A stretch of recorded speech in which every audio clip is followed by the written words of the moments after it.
Administration Building, lower level.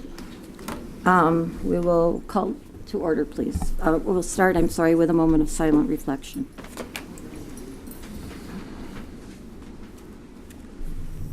Thank you. Mrs. Galante. Mr. Bawden. Here. Mrs. Casey. Here. Mrs. Fee. Here. Mr. Croner. Here. Mr. Meyer. Here. Mrs. Muehlfeld. Here. Mrs. Randall. Here. The first item on the agenda is public comment on non-agenda items. Members of the Wauwatosa School Board value the input of students, parents, staff members, and community members. The board's regularly scheduled meetings provide an opportunity for opinions and concerns to be expressed publicly. The board values all comments and will respectfully consider this input in decision-making. The board requests that individuals limit their comment on each item to 3 minutes. Following any comment, an individual board member may respond on the issue raised. However, it is not the intent of the public comment portion of the agenda for the board to enter into a debate with a member or members of the community. Because non-agenda items are not publicly posted in advance, no action will be taken on public comment regarding non-agenda items this evening. Is there any public comment on non-agenda items at this time? Okay. Seeing none, we'll move on to approval of the consent agenda. Are there any items on the consent agenda which board members would like to remove for separate discussion or action?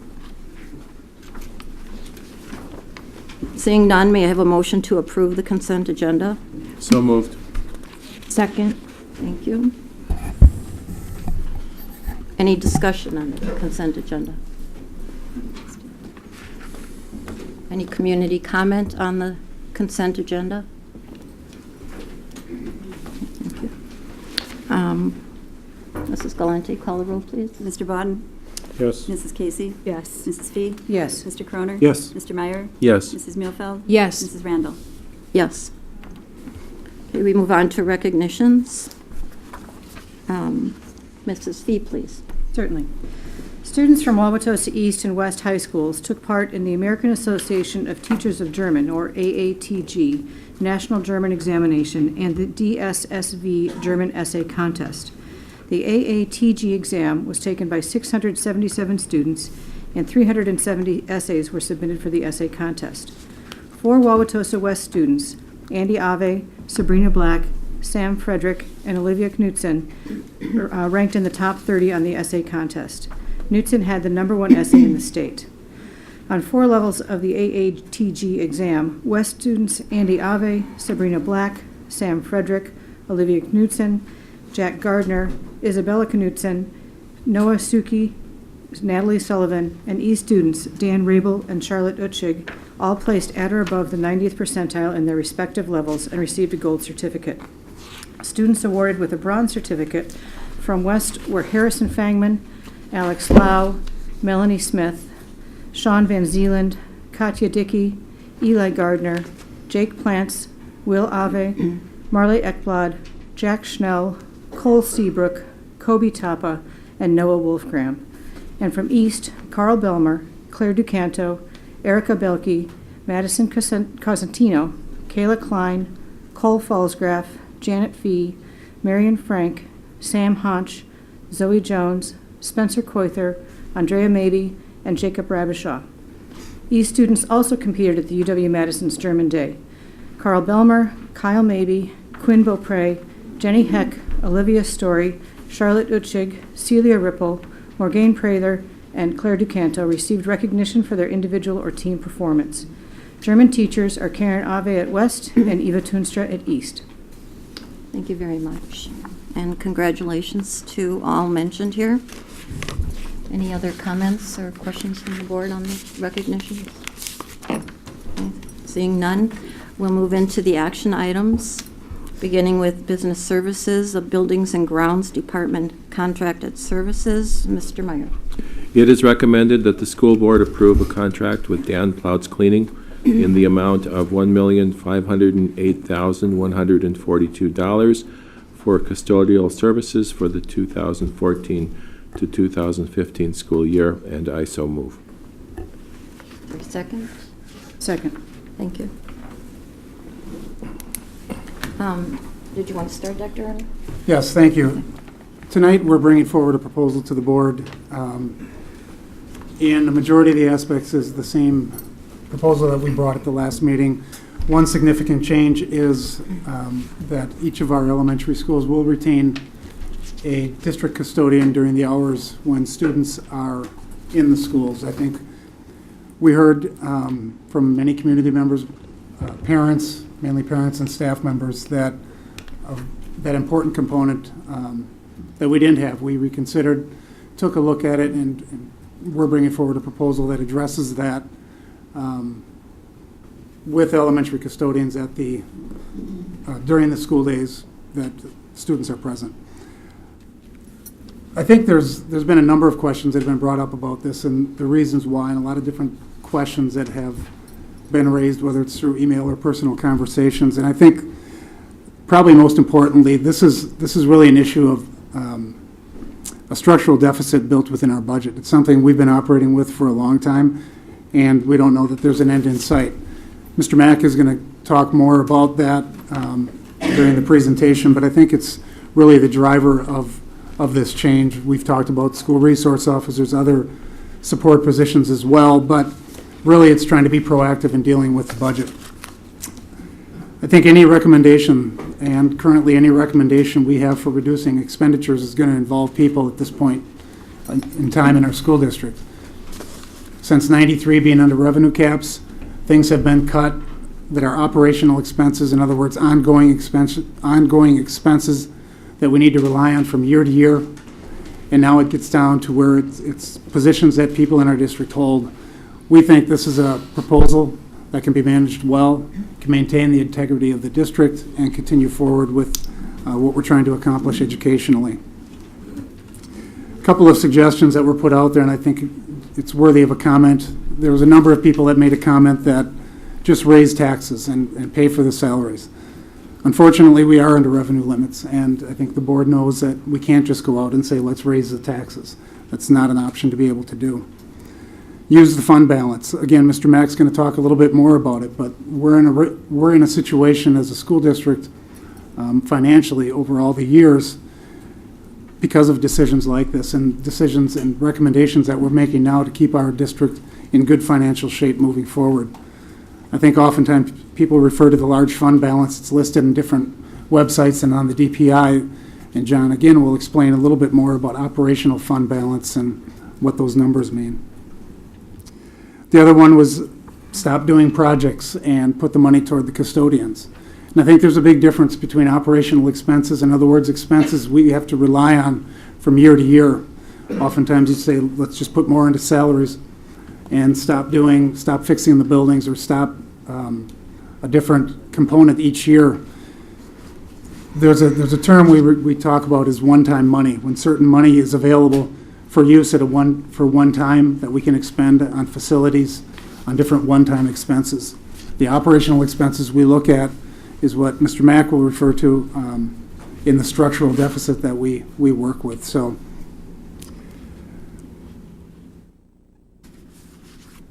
I think there's what we're asking the board to approve tonight is a contract that the administration will work through and execute a contract with this organization and moving forward for the 14-15 school year. I'll let Mr. Mack go from there.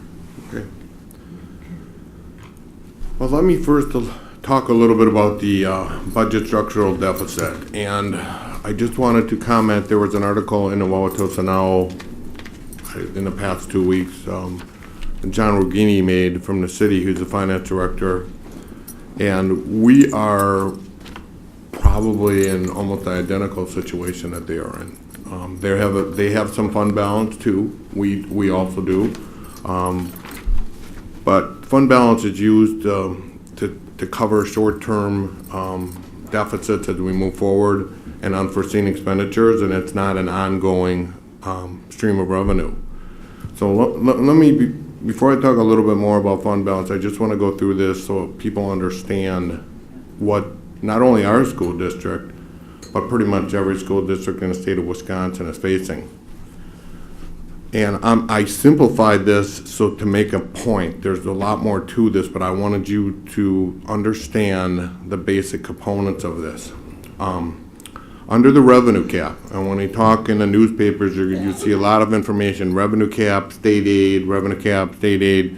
It's really the revenue cap that controls spending for school districts, the revenue cap, not the state aid.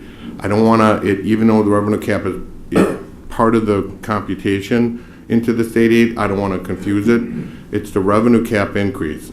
For next year, for 2014 and 15, we are getting $75 per member. You want to equate that per student, it's a little bit different, but for the most part, it's the same. Under the revenue cap. And they also changed,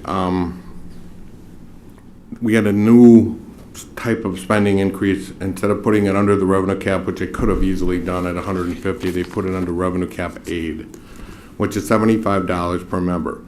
So we have an increase in spending of $150 per member. We have approximately 6,000 members, which means our spending in 14-15 can increase $900,000. Now let's just look at teacher compensation. Approximately 550 full-time equivalent teachers, and let's just say we just go up $1,000 each for a teacher. And I can guarantee you that the teachers won't think that's not much at all. Well, let's say 550, because we can double that scenario as we look at the totals here. 550,000, and then you have to have the benefit roll-ups, FICA, Medicare, retirement, about $650,000. So now you're at $900,000, a minimal increase for the teachers at $650,000. Let's add health insurance to this picture. We spend about $11.5 million on health insurance. At a 5% increase, which is very, very modest, $575,000. If it was 7%, which right now that's what our insurance consultant is telling me, what it is about $805,000. Let's just look at the deficit now using teacher and health insurance. Teacher increases and health insurance increases only. Got $900,000 allowable spending, $650,000 for teacher compensation, $575,000 at 5% on health insurance. You have a deficit going forward right there of $325,000. I did not mention non-teacher increases. I did not mention anything about utilities, capital expenses, anything of that nature. I stuck to 5% increases for health insurance.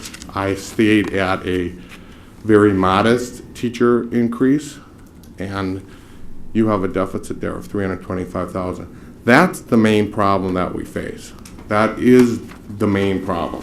And it's no different for anybody else. And if you go back in time, the revenue increase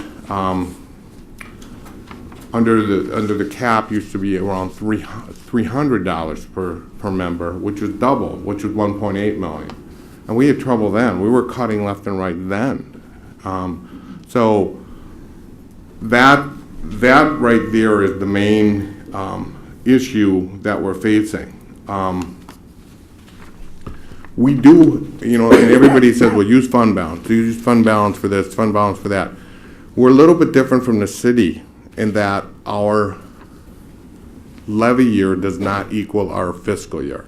There's a timing differential between our tax receipts and our fiscal year. Our tax receipts are actually 6 months ahead of our fiscal year.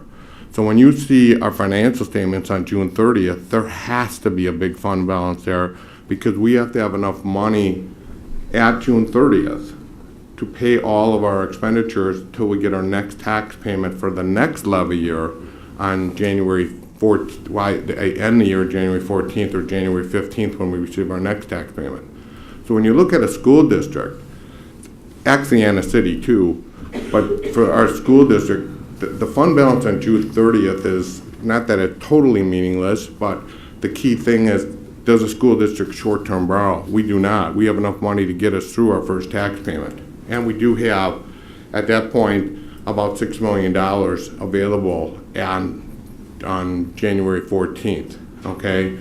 And the reason we have more money there really has been built up simply because health insurance was 0% increase in 11-12.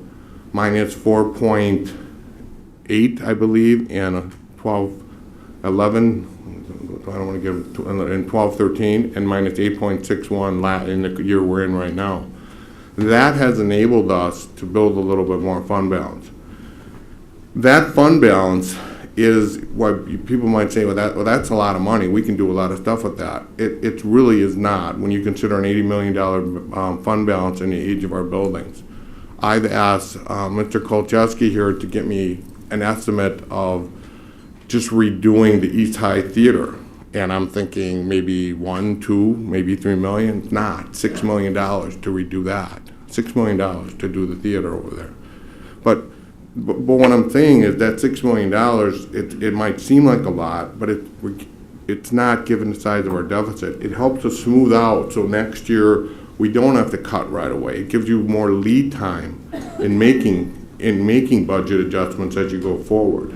That's a primary purpose of having. It's a financial health. I don't think anybody would, well, hopefully try to run their household without having something in a savings account. That's what that equates to, is having a little buffer. The article in the paper stated the city has about $6 million, and John Regini laid that out. In 5 years, that money would be gone if they do nothing.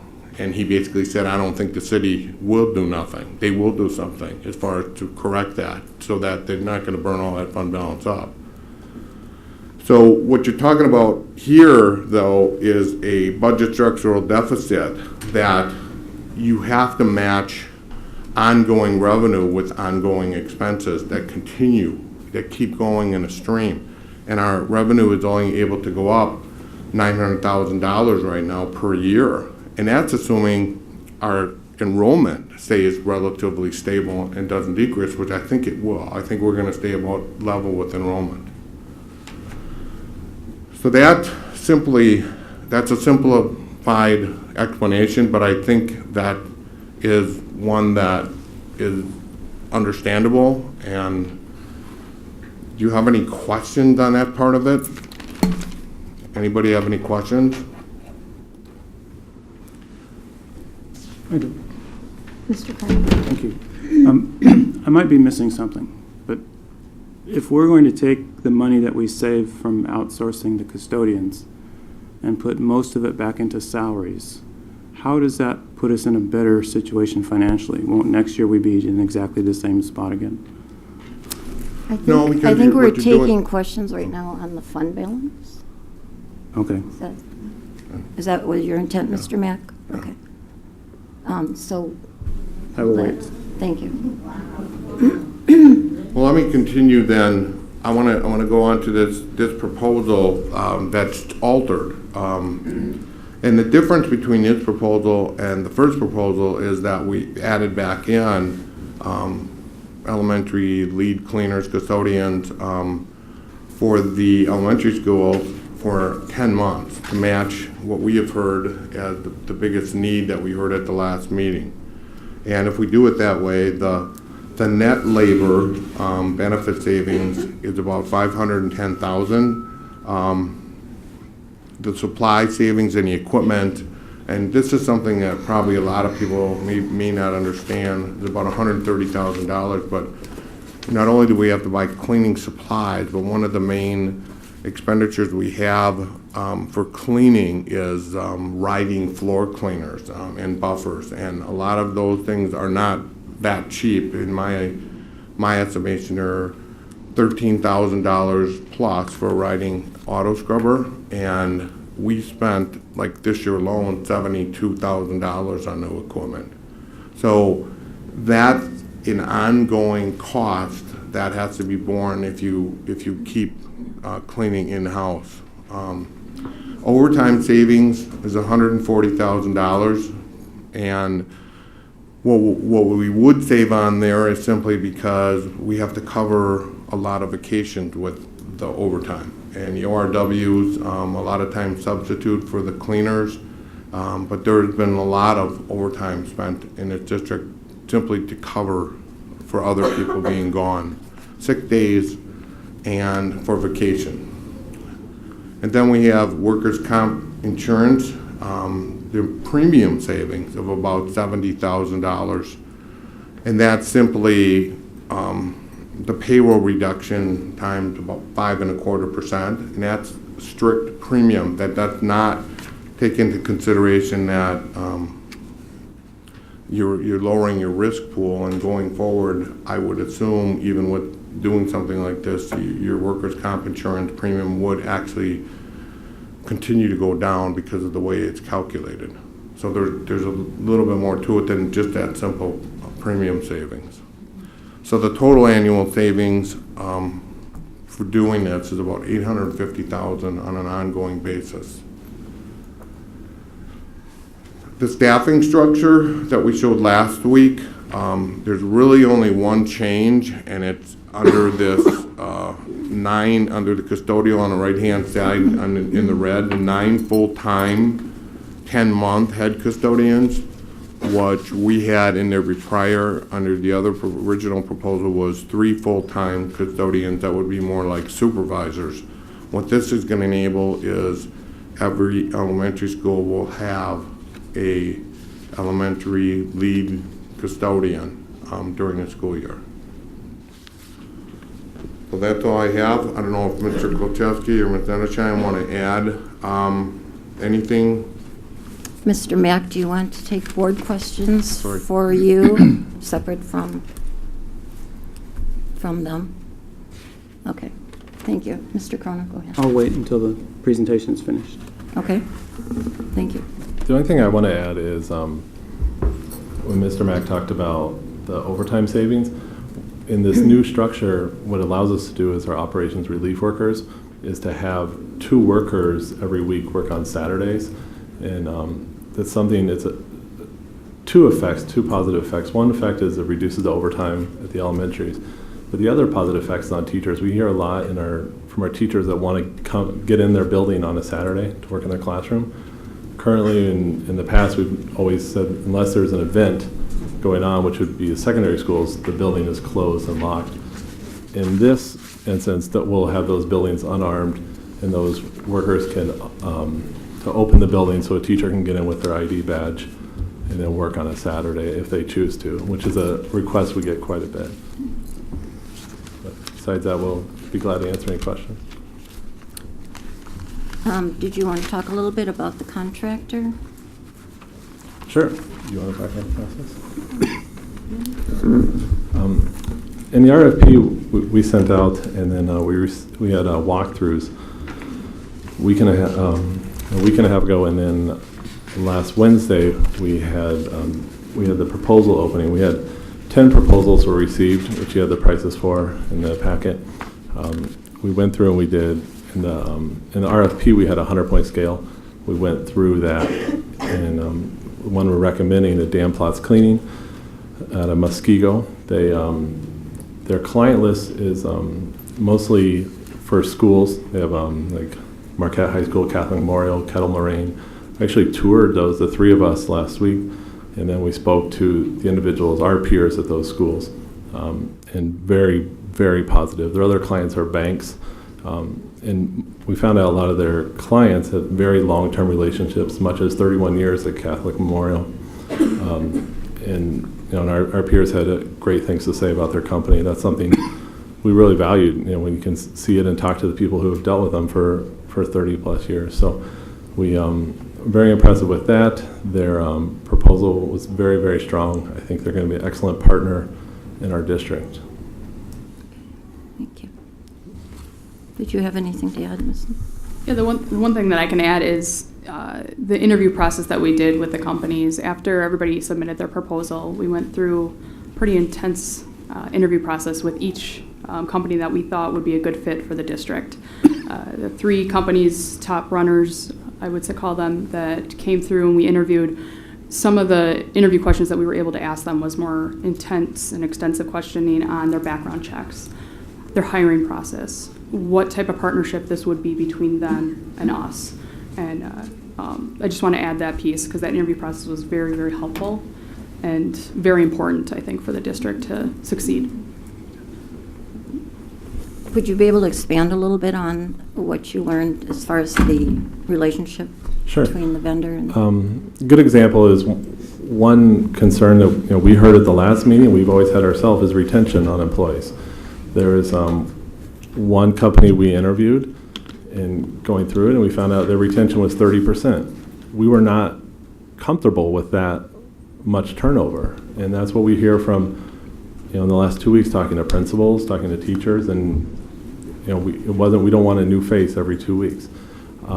So there's a big red flag, and then we asked the same question to Dan Plotz Cleaning, and wow, retention. There is like trying to find out who they've had, and then to me that's a better, they had a very, very, very low turnover, but then going through the buildings with other customers and finding out when you talk to a Kettle Moraine school, said, well, the only 2 employees they lost, we hired. They hired them away when they had an opening. That was very strong for us. The detail, the attention to detail, the willingness to be flexible. There's some companies that when they would ask us, they wanted the exact mirror count, because if we tell them 14 mirrors and there's 16, then they're going to charge us for those 2. That's not what we wanted. We didn't want a nickel and dime company. We wanted a company that could really work with us. We talked about that Saturday in the proposal we asked for at each secondary school during the school year to allocate 16 hours per building for weekend coverage. That's a lot.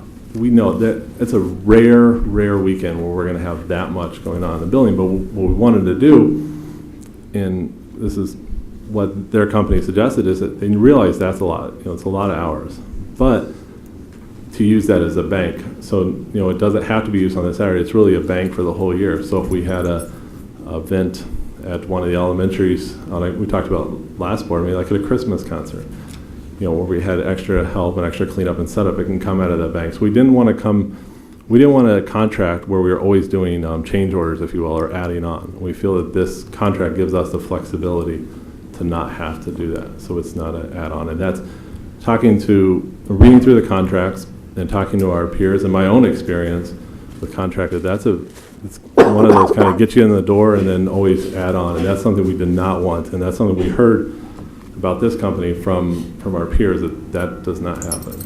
So another thing we had in the RFP, but also we talked about it, is what if we don't like the company? Are we stuck for 3 years? There's other school districts that they didn't write the language, and that we wrote in our RFP is a 30-day termination clause. If it's a company and we're not comfortable with it, we have a right to do a 30-day termination. We feel that's good.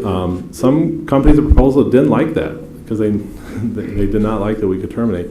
This company had no problem with it, and we talked to one of their school districts that years ago went out for bid and took the lowest bidder. A couple months later, they called this company back and said, we got to have you back. It's not worth the couple dollars we saved. So it is very strong. I think the 3 of us we do that process, and that was last Wednesday, and then we felt good about it, but it's one of the things you sleep on it, and then come in the next day, last Thursday when I woke up and we talked in the morning, we were very comfortable with and excited for that partnership.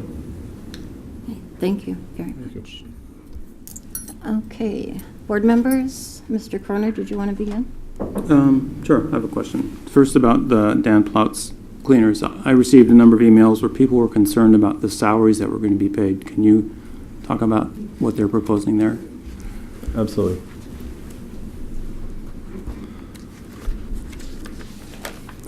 In our proposal, we asked for the average salary of a cleaner. The company we're asking for, they gave us actually the breakdown, what they anticipate each cleaner being paid per hour. And I will tell you, compared to others we spoke, the typical bid or proposal we received was between $9 and $9.50 an hour.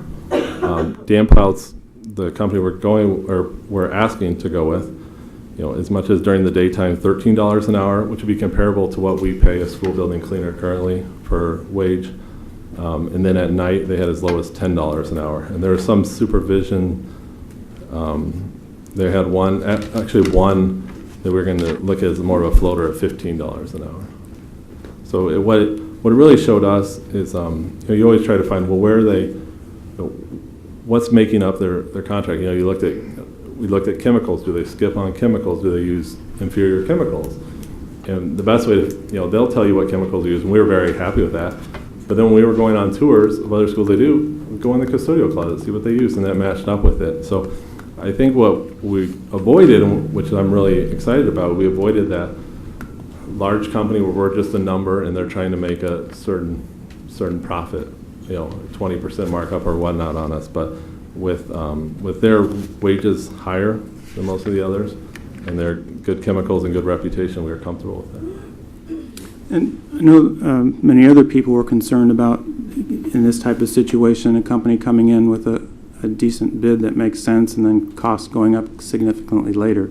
And I know we will have a 3-year contract with built-in small raises. But in your interviews with their other clients, did you get any indication that at major contract renewals, if prices went up drastically, or were they pretty steady? Yep, that's something we asked other school districts that use them, and the biggest thing is we wouldn't be with them 30 years if that happened. And that's a common thing in this industry, for a company to take advantage of a district, to come in with a low ball bid, then really try to raise the rates significantly. But they said no, they're usually right the same, maybe a 1% increase. And that's why their 3-year pricing affected that very moderate increase. I have some additional financial questions, but I will defer to other people if they have questions about the company at this point. Any other board members? I guess if we're sticking to about the company. You mentioned. Actually, you can ask anything? Okay, well, I'll stick with about the company for right now.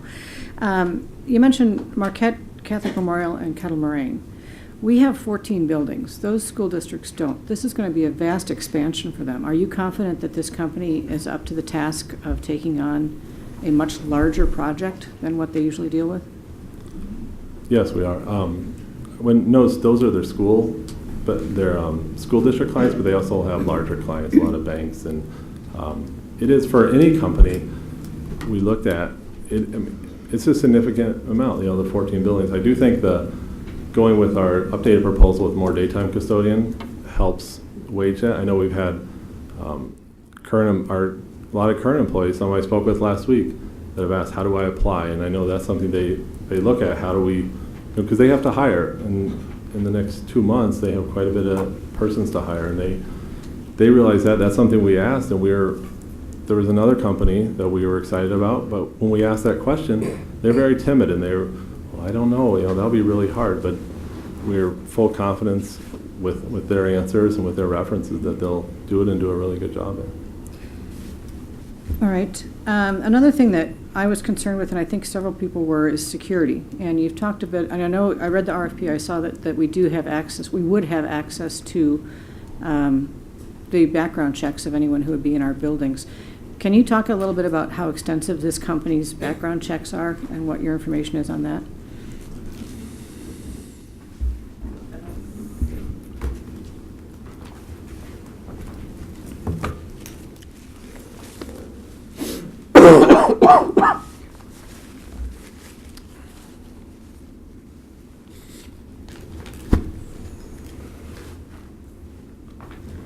Well, until I look for it, what I can say is through the interview process as well, that was one of the questions that we asked, and that was something that was very important, not just I think to the district, but myself as well.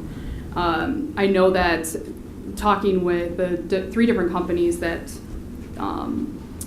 all 3 companies, they did do the statewide background check. They also did a national background check, which was through, and I want to find the exact name of the company that they said that they go through. But what that is it's not just an interstate one. So if they've moved to, say, Florida, and they've got a record there, that would come up on their background check.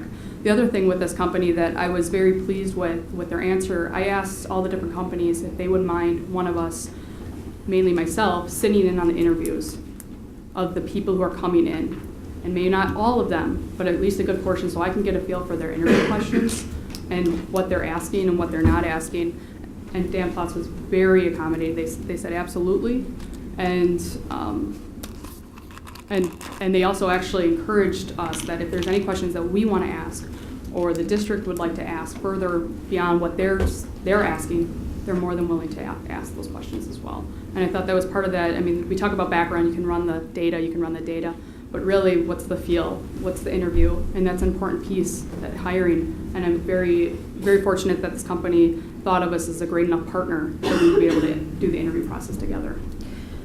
Thank you. That's very helpful. I do have one other question, if I may, Mrs. Randall, and that's about the timing. This has all gone very quickly. I'm not sure exactly how long this RFP was out, but they were returned to you on the 14th, and we received the recommendation on the 16th.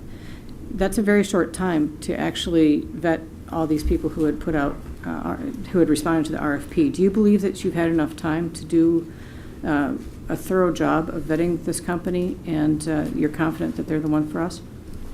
I am, and we've even talked about, before we received them, what if we weren't confident? We were fully ready to come to you and say, we're not confident. But in this case, it really came down to two companies that we did a lot of tours with. And the folks that we spoke to, our peers, there's some that I've known for as many as 10 years, one of them, that's used them. And I knew he always used contracted cleaning. I never knew what company. And then when we sent out the RFP, we were ready to go. We sent it out on a Friday. I think we sent it to, and contacted over 25 companies. We went, and going up to it, obviously we knew this was coming, so we worked on that list and I contacted everyone myself on Friday. We had, traditionally, if you would expand this over maybe a 3-month period, you would have one walkthrough that everyone had to go to. So what we did is basically you had a 6-day, 7-day notice for a walkthrough. So we had 2 walkthroughs. We had both at 1 o'clock. We had on Thursday and on Friday. And what we chose to do is each day, Melissa and I walked through every building with companies. And we started at 1 and went down. The Friday, we went in reverse order. So we told companies, if you can only stay for 2 hours on the first one, stay for 2, and then you'll pick them up the Friday. We had 19 companies at the walkthrough. One of your concerns earlier, was about being able to staff it. We had some companies halfway through the walkthrough, just like we said, you know what, we can't handle this account. Thank you. That's great.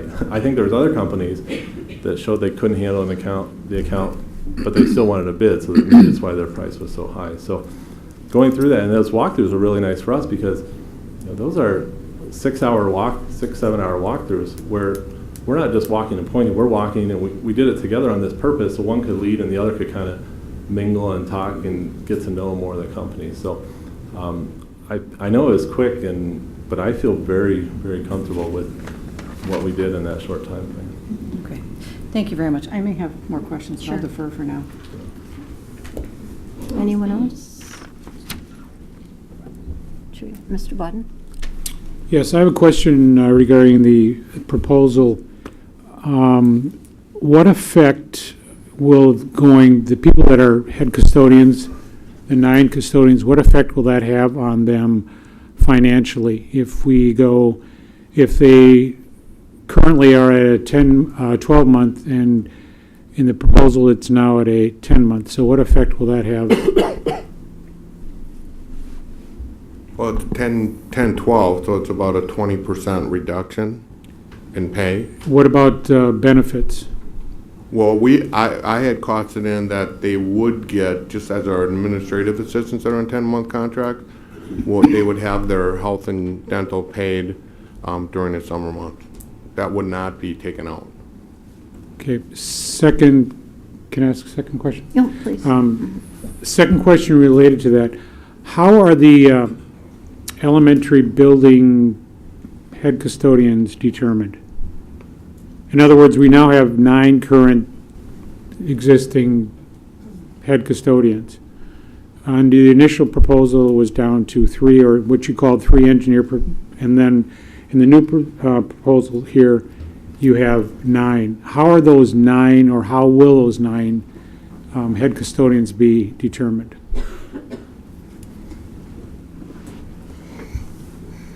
We followed the board policy on how each employee was determined. If this passes and if this is approved, we would base performance, seniority, what was taken into consideration, but performance based and what was best for the district based on the district policy. In the policies, there's 3 components that relate to custodians: experience, latest appraisal and then whether or not there's been any recent discipline or any discipline in their file. With employees that are not, or that are professional employees, there's an additional component of, within their certification as well as their classification. So for teachers, those other two components play into it. But there's really three components by board policy that are considered for layoff. And those decisions are made through that, using that policy. All set, okay. Mr. Kenner? Thank you. Sorry for jumping the gun earlier on my financial question. I think the citizens should know that we have an extremely well-run district from a financial perspective. We're continue to offer quality programs in the schools. We still have theater, we still have arts, we still have sports, we have all those kinds of things. And so I think that we are very, very well managed financially. And we could have been having these types of conversations years ago, but we're having them now much later because of that good management. But I still have a couple questions. One of them is, if we take the money that we're saving and we transfer it basically from one salary pool to another, it seems like that's going to be a recurring cost. And next year, if we get a minimal or no raise in budget, we'll just be in the same situation again. What am I missing there? Well, let me comment on that, because really, we've discussed a number of things, but there's been actually no commitments on any of those expenditures. The SRO piece is still up in the air, and we have to make a determination, and the board will vote on the budget next month. So trying to get more information from the DPI, as recently as last Thursday, I had a call into the DPI to find out which direction they're going on the SRO piece. As well as those other positions, those would come forward, but at this point, there's no commitment. And even as we talked about the other ideas that we've had, or the other thoughts regarding the SROs and those additional supervisory positions, it still wouldn't total out to the entire savings that we have. So our idea is to not take up all of that money with ongoing expenditures that would continue and create the problem you're just talking about. But I'm correct, right? If we take the money that we're saving in salary and benefits and apply it to salary and benefits, we really haven't fixed anything. We just changed our priorities. Correct. I mean, the whole thing with the whole budget process is an issue of priorities. And this, the reality isn't, and the hard reality is, we're placing other things as a higher priority. We do it, and the board does it as you vote on the budget. Everything that's in there is an issue of priorities. When we're in a structural deficit, there's constantly things that are being adjusted and changed. Our staffing allocation at our secondary schools, 25.5 and 26.5 to 1. To raise that one student per class, that's a savings of $550,000. But it's also 6 to 7 teachers that are gone, while it seems small. So there's a lot of decisions that we could throw out and say, this is where the money's going to go, or if we don't do this, then we're going to lose this.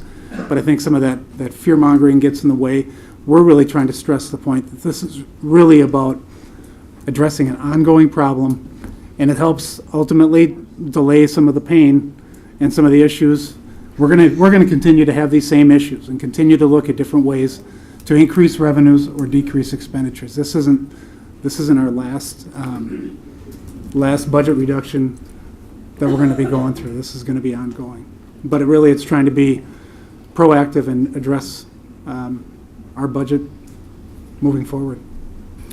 And I know, Dr. Earl, you mentioned some of those already, but many people are concerned, not necessarily because they view this proposal unfavorably, but they're not clear how you arrived at this recommendation and what other solutions you considered. And is there a way that you could maybe briefly describe what other options that you had on the table and why you chose this one? Well, I think we've considered a lot of things as we've discussed this. I know the board has discussed it a number of times leading up to this meeting. And dating back several years, we continue to bring up the idea, and it was never the appropriate time to move forward with it. But we've talked about things from outsourcing the entire department and didn't feel that was the right thing to do. We brought forward a proposal and at the last meeting and scaled it back. We've also looked at and talked about the idea of reducing everybody's salary, but that doesn't help get the savings that we were looking for with workers' comp and some of the other issues that still continue on with that. So administratively, we discussed and went through a lot of different ideas, the best way to approach it, and not just in the past 3 weeks. These are discussions administratively that have taken place for a number of years and continue on a lot of different fronts. I think one thing that's hard sometimes is that ideas in the administration that have been being bounced around for months or years haven't been being bounced around in the public for very long. So for them, it's a 3-week issue instead of a 1-year issue. And I know that's difficult for a lot of people.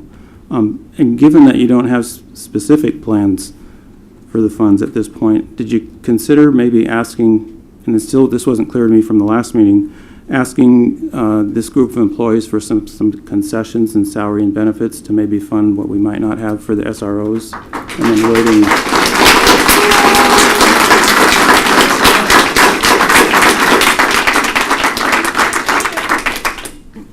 And then maybe waiting to see how things play out economically before implementing this. Yes, we considered it, as I just mentioned, but didn't think that was in the best interest.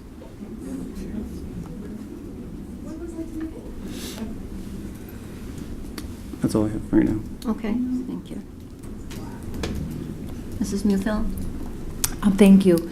One thing that I didn't hear in your presentation this evening is a transition plan for staff. So provided this contract is approved this evening, what is your plan for transitioning the employees?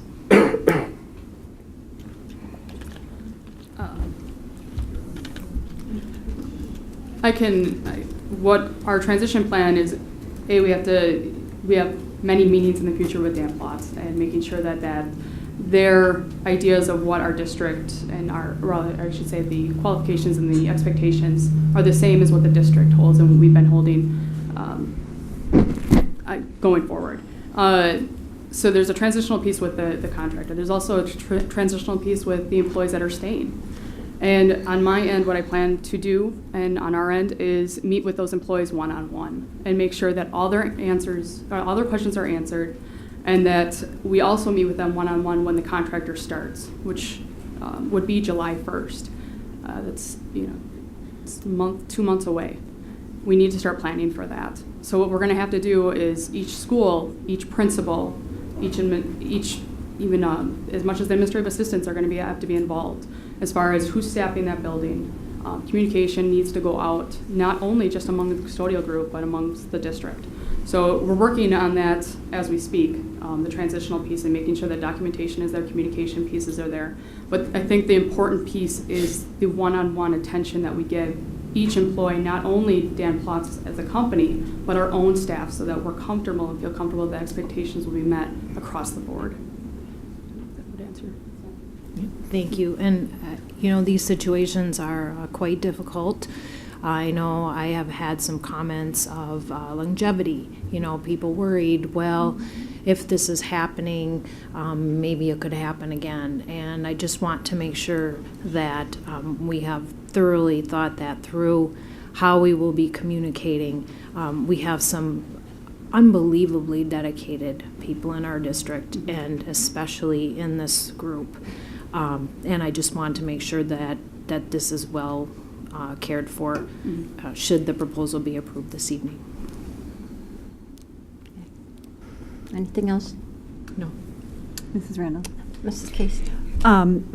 You said that, let me get this correct, Catholic Memorial, Marquette High, and Kettle Moraine are clients of Dan Plotz Company.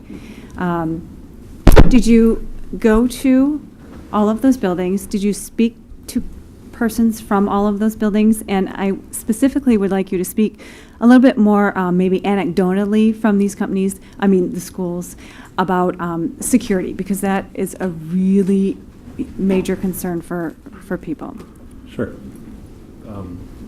Last week on Wednesday, we went to Catholic Memorial and Marquette High. We did not tell Dan Plotz Company we were going. We know the people in our positions at those. We called them. They were more than happy to meet us, give us a tour. That was one thing. Let's see how physically it's clean, but then let's talk to to our peers that interact with them every day. And when you do a 2-hour tour of Marquette High, you can learn a lot from that, and that really helped us out. We did those two. Kettle Moraine we did not go to, but I spoke with my peer at Kettle Moraine 3 times about Dan Plot's cleaning. Once we initially the RFP, he called me right away to say, hey, this company's awesome, you gotta check them out. And I said, well, let's see where the proposal comes. But in the interview process, we did sit down and grill them on questions, but part of the interview process was checking their references that they gave and we knew, and that I'm sorry, what was you had another part of your question? Just kind of anecdotally about the security of the employees coming into the buildings. Sure. We asked that question is, you talk about security like locking up a building, what do their employees do in those schools? And they do the exact same model that we're bringing to you tonight in the amendment proposal with, a typical building like this tonight. The custodian will check the whole building, make sure there's no one here, check all the outside doors, and do the security code. So it'd be very similar to what they do at those buildings too. Then we're also talking like background check security, like personnel security? Well, yeah, I think, like concerns about change and kind of equipment missing. Sure. Did you address those That was a big question we had for all the company. And it would come to, of course, you'd say, well, your employees steal anything from teachers? Well, of course they're going to say no. But that's a question we asked our peers. And there's one company, and our company bid, and we're not recommending that. We know our peers in those schools, and that's an issue they had with that company. So we asked those 3 schools, and they looked at us like we were crazy. Like, we've never had that issue. And then also you look at their other set of clients as banks. Typically, banks are if you work in banks, you're a pretty secure person. So we felt very, very comfortable with them. And then also one other company that we toured and interviewed, but we felt more comfortable with them, with Dan Plotz overall. But there was absolutely no issue, no concern on any of the people we talked to, our peers, from that. Okay, thank you. Just to add to that, just looking at the data, Wauwatosa State Bank is the bank that in all 14 branch locations, they handle that, and they've handled it for 30 years. And upon interviewing them and looking at my notes, one of the things that they do as far as the security goes is they have knowledge in alarm systems, key fobs, card keys, and door codes. They are all issued their own door code. They all have key fobs, and they all have 24/7 access to that building. One of the questions that we asked was, I know it may sound crazy, but we've asked the administrative assistants even, and one of the questions that I asked the Catholic Memorial is, do you notice that you have a cleaning company? And they said, no. They had no idea. They don't know which staff is their staff, and they have no idea which staff is Dan Plotz's staff.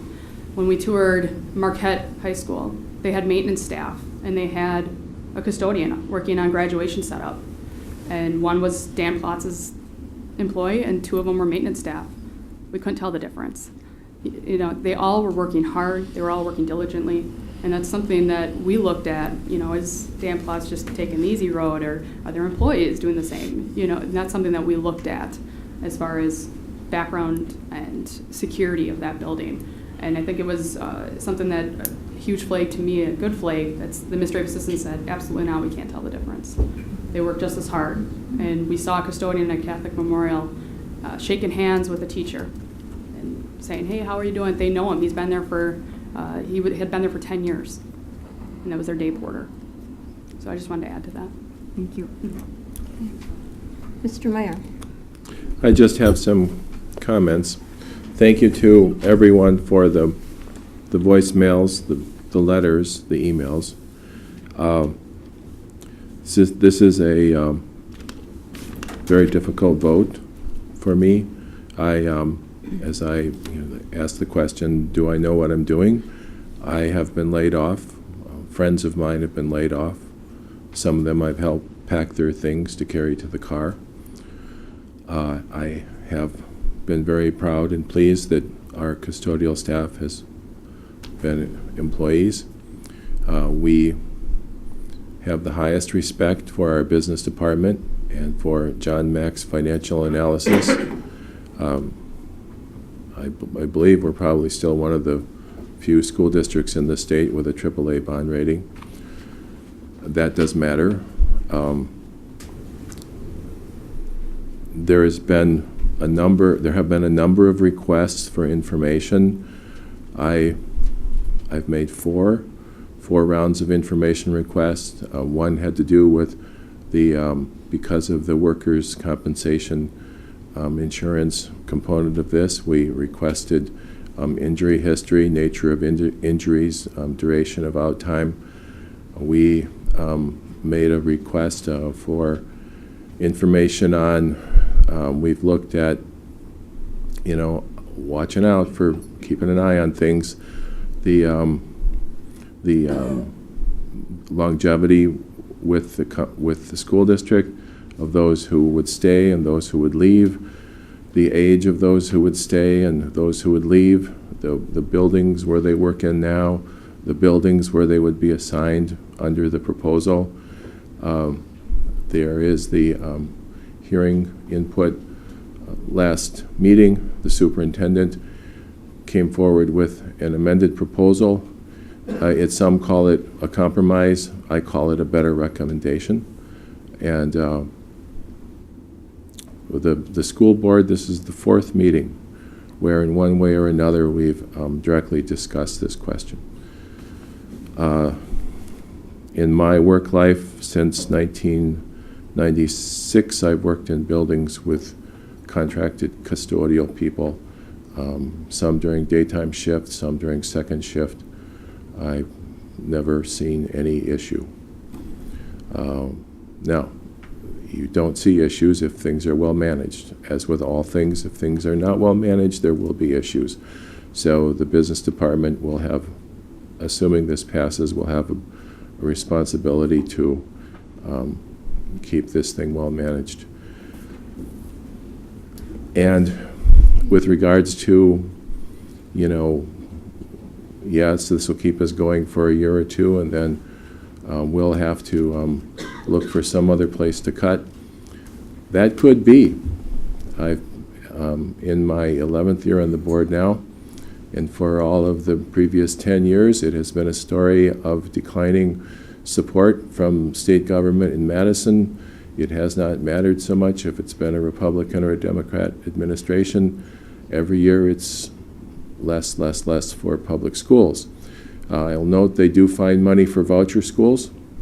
They are proud of tax cuts or reducing tax increases. And when the day is done at the local level, we still have to write the check. So there we are. And indeed, if things keep going in a reduction direction in years that follow, there will be other proposals to cut in some way, shape, or form. And so far, we've been able to avoid mostly cutting direct educational programs or extracurricular services for the kids. Not too many years ago, in order to avoid layoffs of 25 to 40 teachers, we accepted on the order of 250 additional open enrollment students. We cannot, the consensus belief from the superintendent that we cannot accept additional open enrollment students, that we are as full as we can be. So this is where we are, and we're not going in a good direction. Thank you. Anyone else? Mr. Budden? One other question about custodial salaries versus the company you're recommending. So is it true that our custodians, I think you might have alluded to it, make between $10 and $13 an hour? No. Or are we in the ballpark? I've got the proposal here, but you also said that's pretty close to what our current custodians are making. No. We have an entry-level cleaning position, a full-time cleaning position called school building cleaner. That is between $13 and $14 an hour. That's the lowest level. And there's just a few of those in the district. And then after that, it jumps up to $19. the majority of our custodians are $19 to $22 to $23 an hour.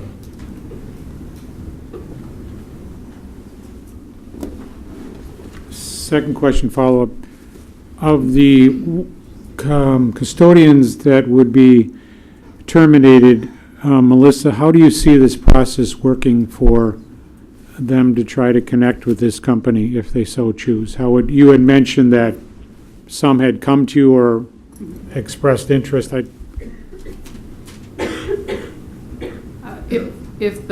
it's approved tonight, I would send out an email, custodial operations and maintenance wide, to let them know to reach out to me. And I would also send out an email with the process of how they can apply.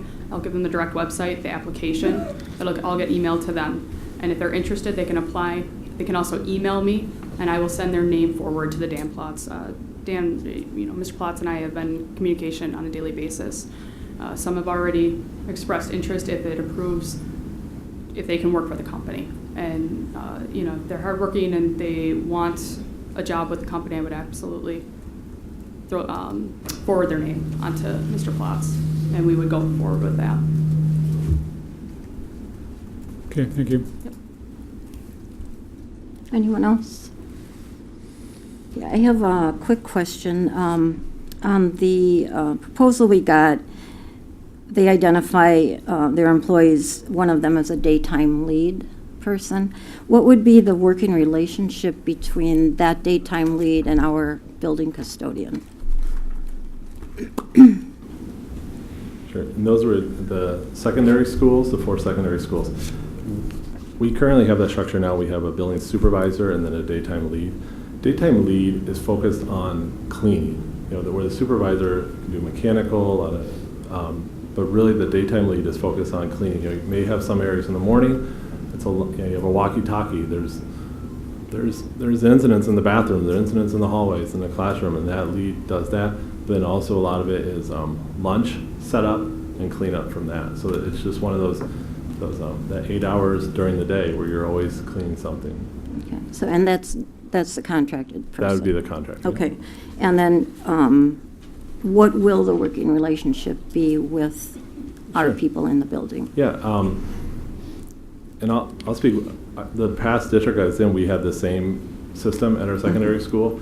My experience from there, that they're very close. They may, a lot of times they'll open the building at the same time, or one will open it a half hour before the other, but they're both in communication with walkie-talkies. We'll give you an example at a high school. If there's a lot of illnesses and one's cleaning up a vomit in the cafeteria and there's another call for it, then they communicate, okay, you're here, I'll help out there. Where the supervisor, our building supervisor, and they do this now, we help out in times like that, but really our building supervisor, their focus should be on the building as itself with mechanical, with setups, or communication. Maybe you'll talk to a principal, hey, we have a 2:30 a speaker, so that our supervisor, building supervisor, would go to the cleaner, hey, at 1:30 when you're done with lunch, help me set up all the chairs for these speakers. So the main communication through the building, through the principal and teachers that have special things like that, is our staff, but then they're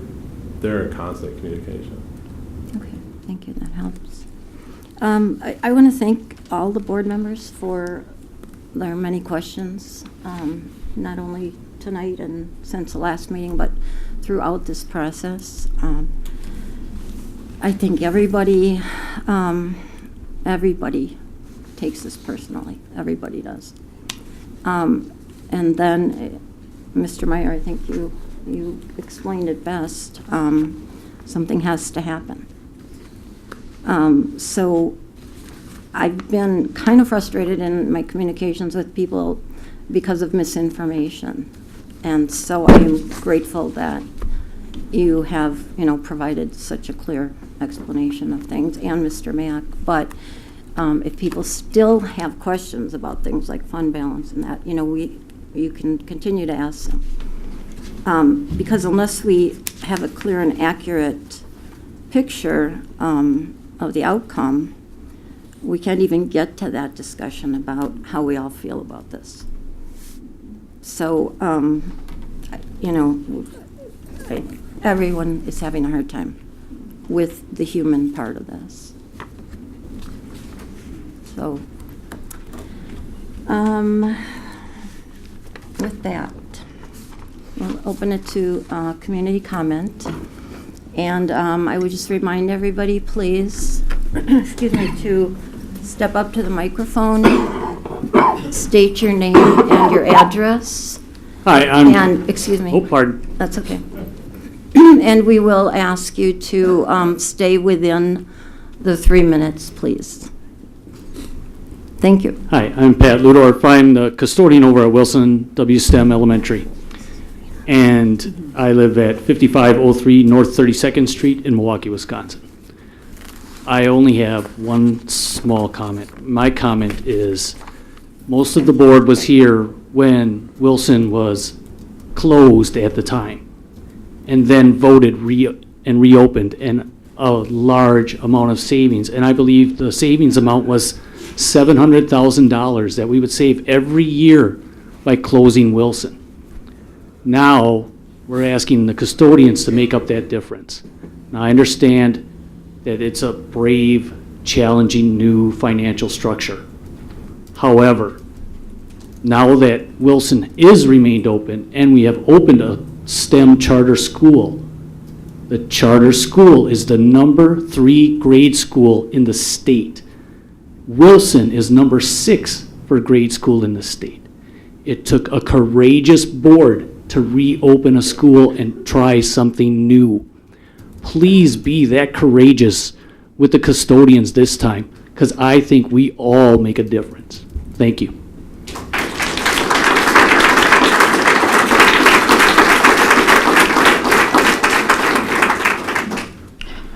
My name is Ross Carter. I've been a resident of Wauwatosa for approximately 30 years with my beloved wife, Charlene. I have a question which I would like to address to Mary Jo Randall, President. In the information I have read, I find that there is a proposal, or part of tonight's proposal, to allocate $300,000 to hire 3 people to do explorations of teacher proficiency and their salaries. Is that still part of this aspect here that we're dealing with tonight? If so, why has that not been on the board? Because I have a lot of comments I would like to make about that. I believe Dr. Ertl did refer to that earlier, and that is not being proposed at this time. Correct. So Will it be proposed at a later point? if it is, it will be done here in public. And will that be published in the paper so that we can address it then? It will be So it's not posted in part all. of tonight? Correct. It Then is I not. have saved up written speech for absolutely nothing, but I will save it. Well, thank you for coming. You know, Mr. Mayor? it could, my assumption is it's likely to come up again, you know, but by the same token, you know, it may not. The superintendent has discretion to make recommendations about what management assistance is needed, so I wouldn't leave anybody with the idea that it won't come up again. No, I don't think Yeah, I did. yeah, just to be sure we're forthright here, it's probably going to come up, and it'll probably be a recommendation to the board in one way, shape, or form. It may change from what it originally was presented as being, just as this proposal has changed in what it was presented as in final form. Thank you. Hello. Hello there. I'm Dr. Charlene Carter, married to the man who just left the podium here. And it's 38 years we've lived in Wauwatosa, not 30. We actually chose Wauwatosa because of its schools, and we chose to live in Wauwatosa from Philadelphia, from a suburb of Philadelphia, sight unseen. So we chose to live here because of the schools.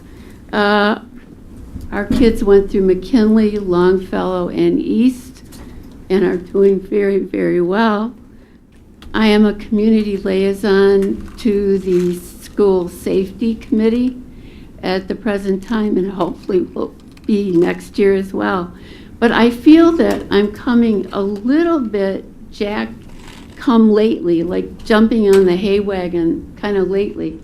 We're talking about, will this organization that we're talking about hiring do a good job and better job than any others? And I want to backtrack a little bit and make 2 points. One is that not only in the elementary school, but in the middle school and in the high schools as well, there are personal relationships between the students and the custodians that we now have. And these are supportive of the kids, and they give the kids stability when they may not have these at home at all. And the second point that I would like to make is that custodians that we hire that have been with us for a very long time can keep their ears to the ground about bullying and potential violence in our schools. And I have no idea how committed an organization from the outside would be to doing such a thing that we need done. So again, I'm backtracking, I'm asking, can the money come from someplace else? I have not heard that discussion, unfortunately. Thank you. Thank you.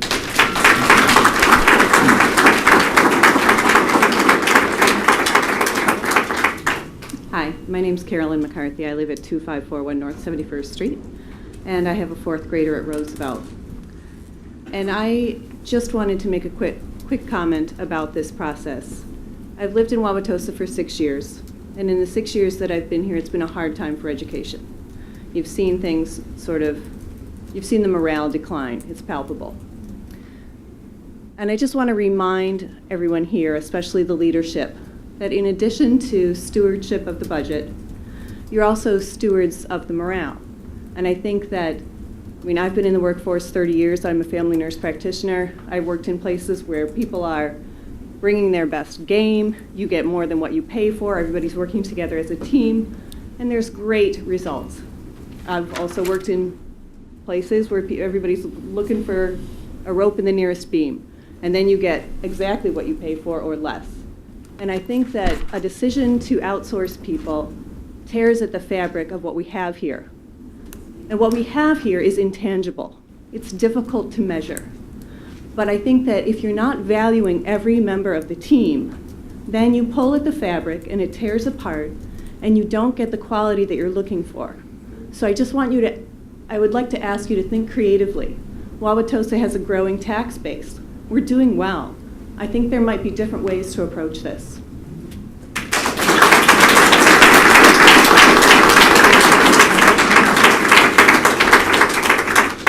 Hello, my name is Tim Johnson. I'm currently the school building aide at West High School. I'm at 3635 South Rivershire Drive, apartment number 8 in Greenfield. I apologize if this has been brought up. I was not able to get to the last meeting. I have a couple questions about the structural deficit that it was put up in the proposal, specifically the 5% increase to the health insurance numbers.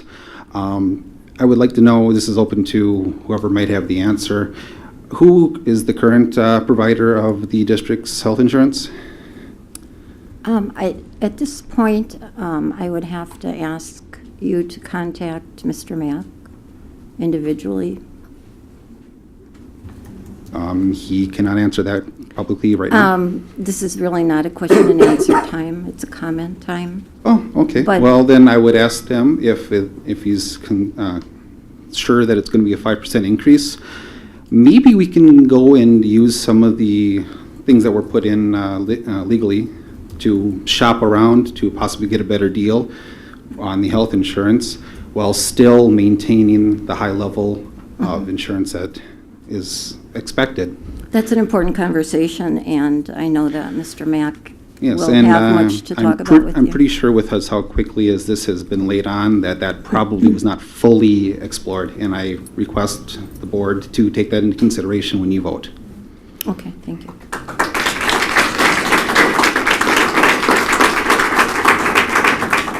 Hi, I'm Sandy Zelmer, and I live at 2472 North 65th Street. I first of all want to thank the entire school board for your service. It is all volunteer, and some of you have chosen to do it for numerous terms. I thank you for your dedication to the Wauwatosa Public Schools and its community. I also want to recognize the school administration work. Wauwatosa Public Schools would not be where we are without all of you. I'm here both as an individual and also as part of the steering committee for Grassroots TOSA. I have lived as an individual with my family in Wauwatosa since 1976. Our children went through Wauwatosa Public Schools. Our adult children are doing very well now, and we recognize that this was not just due to my husband and I, but it was also due to this community and the quality of our public schools. Wauwatosa Public Schools has always been a huge part of the foundation of the community of Wauwatosa. It was one of the main considerations for why we moved here and also why we stayed for 38 years. Both my husband and I are very concerned with what our public schools in Wisconsin have had to deal with since the takeover by the Republican majority state senators and governor. Lots of mandates and no money given with mandates. In fact, millions of dollars being taken away. It's so hard for us to understand when a school system such as Wauwatosa has done so well historically, both academically and fiscally, why is someone else taking over control? I am here tonight to more specifically talk about the proposed laying off of custodians and reverting to privatization of these services in the Wauwatosa schools. Both my husband and myself are totally in agreement that we disagree with this. To us, this is a moral decision. These custodians, many with the system for years, good, hardworking people, deserve to be treated fairly. Are we going to sell our soul because we are forced in a corner by our state legislators and governor? I realize the state legislators are not giving you really any good choice at this point. But it is a known fact that typically with privatization, many new employees are paid significantly less and receive less or no benefits. This was even stated tonight. There's a difference between the most $13 an hour and $22 an hour. That's a huge difference with no benefits or limited benefits. That type of system erodes the middle class in our democracy. It reinforces dependency on state and federal programs just to survive. Do the citizens of Wauwatosa want to be part of this? I say no. It just is not right, and it's not good for the community as a whole. Values need to be part of the foundation of any community. Okay. If a community is going to be successful for generations, we have to be clear who is responsible for this situation, because it is not just Wauwatosa public schools that are being impacted, that are considering desperate means to meet their budget and stay within all the mandates of the state legislators, with more and more privatization. Mrs. Zelmer, we've reached the 3 minutes. Are you ready to finish up, do you think? Okay. Attempts have been made to work with the Republican, our state legislators, in regard to these public school concerns. Either there's been no response or statements, you just have to deal with it. No compromise on their part as far as caps, funds that can be used, means to attain funds, no matter what the consequence. Is this in the best interest of our state and our community?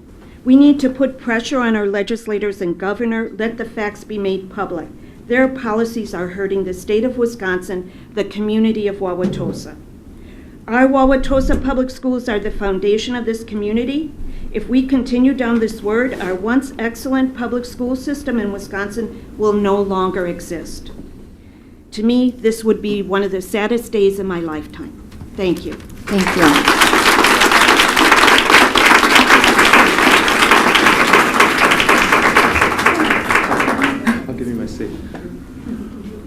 Hi, my name is John Pokrant. My family and I live at 6717 Milwaukee Avenue in Wauwatosa.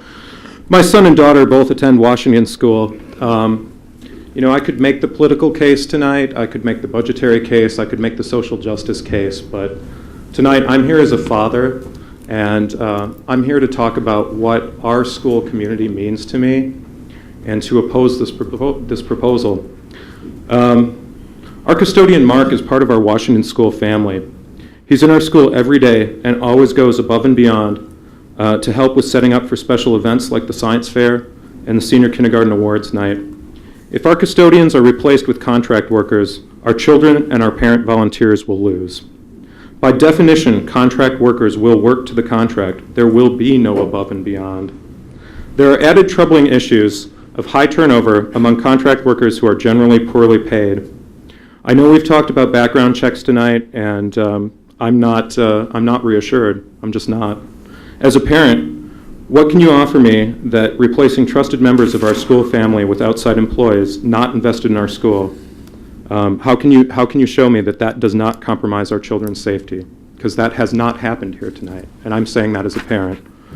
Wauwatosa has the largest reserve fund of any district in the Metro Milwaukee. We're one of the wealthiest school districts in Metro Milwaukee. This is not an immediate crisis. I think the wise course of action is to slow down and make sure that we are not setting bad precedent by reacting to a manufactured crisis. While the district faces this situation because of poor decisions made in Madison, it is ultimately the school board who will determine how to react. I urge the board to vote to retain all of our custodians. I urge the board to vote for our children, our school families, and our proud tradition of high-quality public institutions. Thank you very much.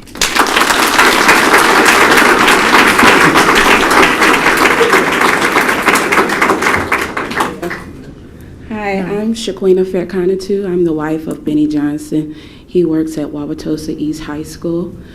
He just received the Friend of Education Award this year, the only custodian to receive that award. He will be losing his job this year, and I'm here to speak on his behalf. I'm here also to speak on our kids' behalf. First of all, if we continue to put a dollar in front of everything, this country will be poor and rich. There will be no middle class. What about our kids that go to college and can't get a $100,000 a year job? What about those kids? If we keep outsourcing all of our middle class jobs, there will be nothing left for them. What are they supposed to do? Everyone is not meant to make $100,000 a year. There are service people as well that service you, your children, and everyone else's children in this room. And I feel like they need the respect and the, what else can I say? They need some love as well. I feel like they're getting no love in this meeting. They're getting no love from the PowerPoint, from your comments. There's no love here. I mean, we're supposed to be a community-based people, and this is our community. Everyone that's losing their job lives in this community. No one that's keeping their job lives in this community. How about us? What about us? What are you? I heard them talk so much about people and their 30 years of working with this contract company. What about their 30 years that they put in? What about that? Do they not deserve respect? Do they not deserve anything? They're not getting anything out of this deal. Everyone else is prospering from this deal except for the people that work their butt off to keep these schools in order. These kids love these people. They work with your kids every day. It's just not fair. It's not fair at all.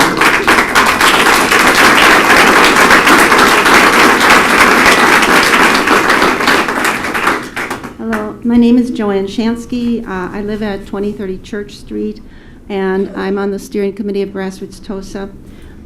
First of all, I want to thank those of you who replied to my email or who called me regarding this matter. We've heard a lot about the wonderful Dan Ploutz company tonight. I'd like to back up and go back to the whole idea of contracting this out. How many of you believe you could support your families on $10 an hour, which translates to $20,000 a year without benefits? How does this compare to our administrative salaries in this district? Have you considered any reduction in administrative salaries to be able to keep these jobs? If our district is indeed in good financial shape, thanks to all of you, We should not have to stoop to making a decision that replaces good family-supporting jobs with cheap labor. This proposal crosses the line of fairness.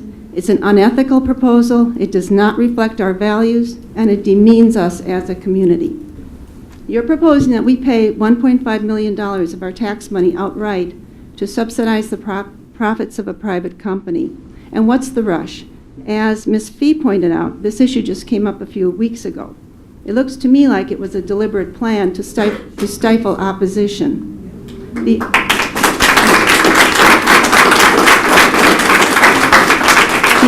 RFPs were due just a few days ago. How many of you board members have had the time to do an independent investigation of the proposed company, or are you just taking the administration's word for it? Please listen to the community. Have you had any significant feedback from anyone in support of this proposal? If not, and the letters and calls you've received have been mainly to reject the proposal, wouldn't it be reasonable to at least postpone your vote and take time to look at other options? We're constantly told by our governor that Wisconsin is moving forward and he's creating jobs. But in our case, his policy of choking off the public schools financially is clearly destroying good jobs and moving us backward. Our tax money is being redirected to expand the voucher program and subsidize private and religious education. This is really why we're left fighting over the crumbs tonight. For all of those of you who say this is such a hard decision and you hate to do it, then don't.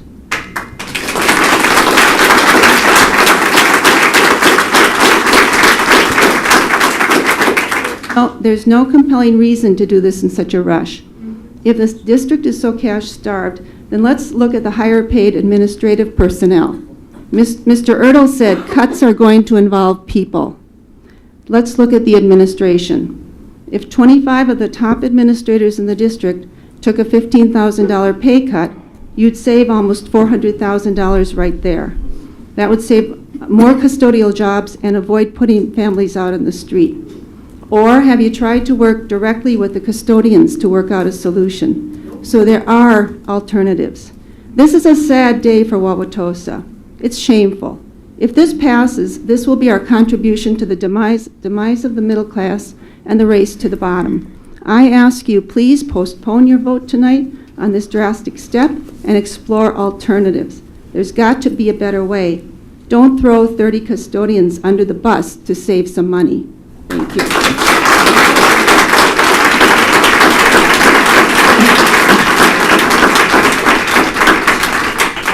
Hi, my name is Joy Buford. I live at 5640 West Hour. My connection here is I have had a loved one that has worked in the custodial department, and I'm a proud graduate of Wauwatosa East.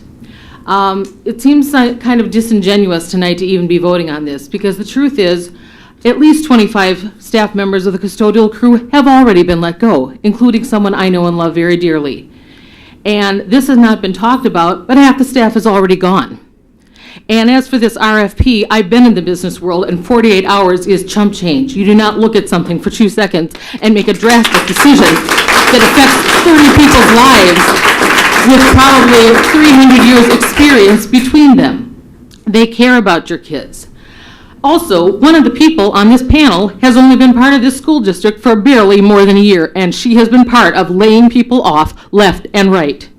And as far as Waukesha State Bank, there is no comparison between 14 banks and 14 schools that are open virtually 24 hours a day.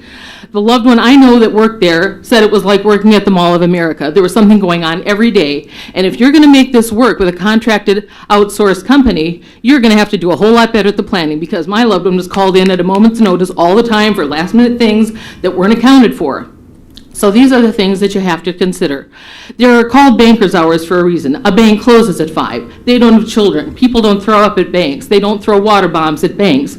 This just isn't a fair comparison. And I have no knowledge or anything against this company you're considering. I'm sure they have people there that are good, but it is not the same as the seasoned people that work there. And you're losing a lot of corporate knowledge, corporate commitment, institutional investment when you let these people go, and I beg you to reconsider this. This is destroying people all over your own community.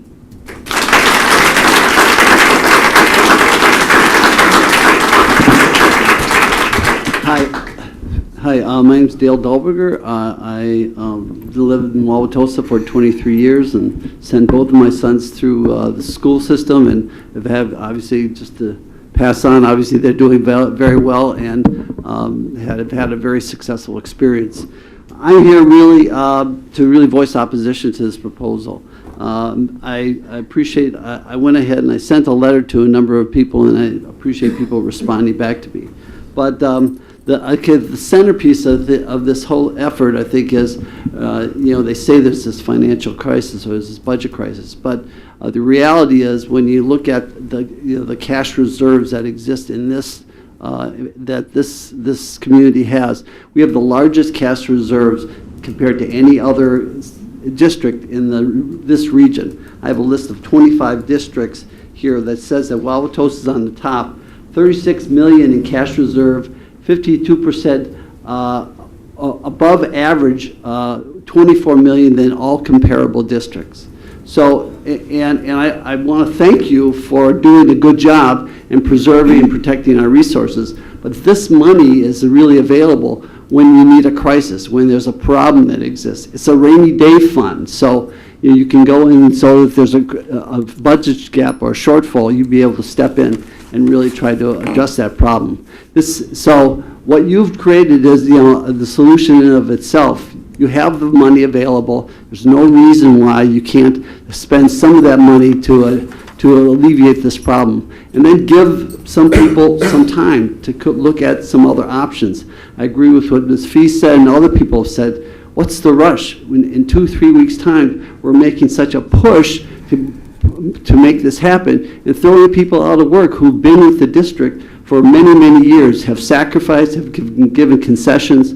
So the message you're giving this community is the wrong one. And I think you should pay attention to all the people who are here. There's probably not that many issues where you have this many community people come out and say, take some time, wait, don't rush, put this off until you vet all opinions on this issue. I also had a point about sacrifice. People brought up about, when there's a crisis, there should be some shared sacrifice. There's a lot of administrators that make over 6 figures in this district, and they're very qualified and they deserve a decent pay. But there's no reason when an organization has a crisis, you can't talk about sharing the pain across the board. Every organization does that. And so there's no reason we can't do some of the same things that other people have and kind of work through this crisis. So I appeal to you, take the time, don't rush, look at some other options. I've even actually called some people from Johnson Controls who does energy conservation. They said they could save a district like this district potentially over $100,000 a year if you retrofit your buildings. I don't know if you've ever thought about that, but there's a fund exemption that allows you to spend up to $1 million a year to underwrite some cost of energy efficiency, and say you can save significant amount of money over a number of years. So that's an option, needs to be explored to save some money, and there's probably a lot of other options too. So please don't make this decision in a rush, and please keep these quality employees on, and I think we're all going to be better for it. Thank you.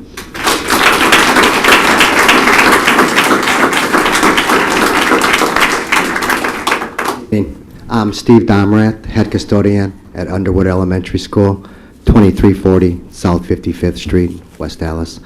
I wrote the board an email with some suggestions, and I guess I want to kind of publicly throw them out there, and trust me, I'm no math whiz, and it was my worst subject in high school.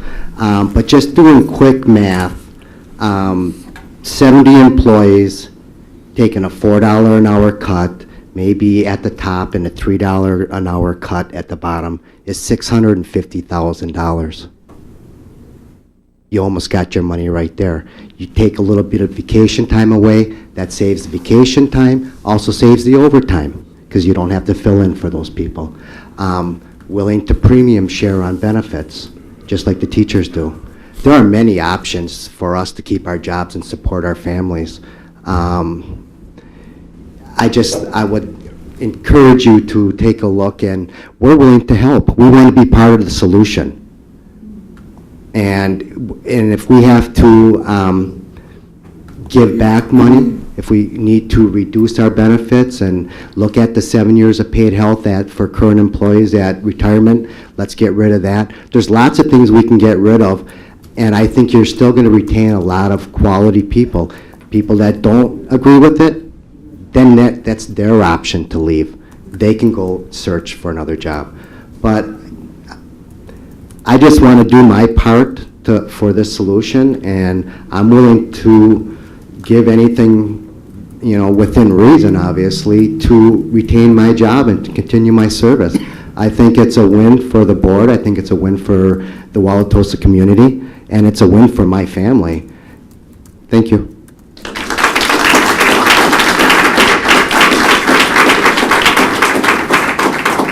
I'm sorry, I don't mean to repeat myself, but I'm very, very, very confused, and I would ask for clarification on this.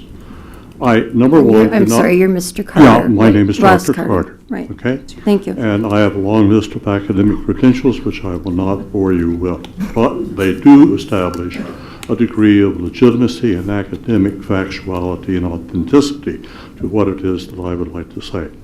I am very, very, very lost here.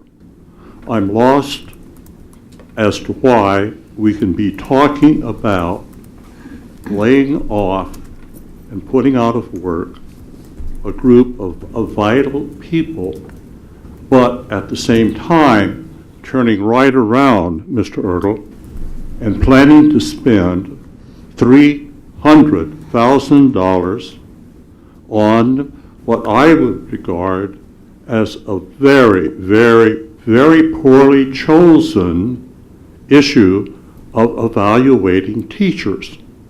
Now, anyone who has been down that road of research knows that there are variables that you have not even considered. Considered in regard to the sample, the complexity of the issue, the utilization of other instruments, who these people are that you're paying $100,000 a year to do some kind of namby-pamby research which has already been shown across the United States to be fallacious. So we're talking about one hand spending $300,000, but on the other hand, we're going to lay off people. There is a disconnect that is disrespectful to this board, and I would like to have some attention given to that by you in your own conscience. Thank you.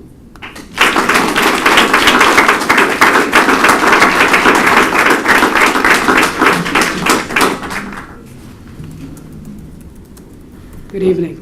I'm Malou Note. I'm the staff rep for Local 1561 from District Council 48. I'm going to speak just briefly. Could you give your address, please? 3427 West St. Paul Avenue. I'm going to speak briefly about everything I've heard here. I, besides representing Local 1561, represent approximately 8 schools in the North Shore. And we've faced this about subcontracting. And what they've done, and they're without contracts as well, but what they've done, because we've had good working relationships in the past, is they have created committees, and we've had labor management committees to talk about solutions and how do we go about maintaining the workforce that they have. They have had a couple of times recently that they were going to contract out. They backed off of it. We were able to maintain the staff of many, many years, the personal relationships that these custodians have had with school children, the teachers, etc. They felt that was more important than saving the dollars, and they came to us. We sat around collectively and created solutions. That's what I'm asking that this district do. Don't just, take your time. This is a huge decision, and it would be helpful, and we want you to know that the local is more than willing to sit down and talk about things. This local has taken concessions in the past. They've taken wage freezes. They've taken increase. They were paying pension before it had to be.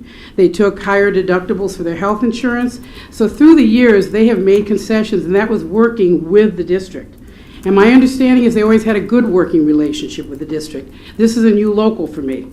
And suddenly, because they didn't have a contract as of July 1, 2013, that good relationship ended? How did that happen? I don't understand that. So I'm asking that you take your time, sit down with the custodians, find out how you can save some monies before you give a corporation all that money that could maintain good employees here in the district.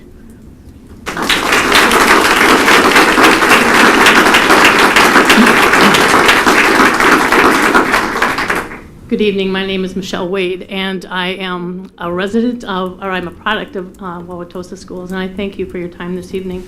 I also worked 25 years in education for Milwaukee Public Schools.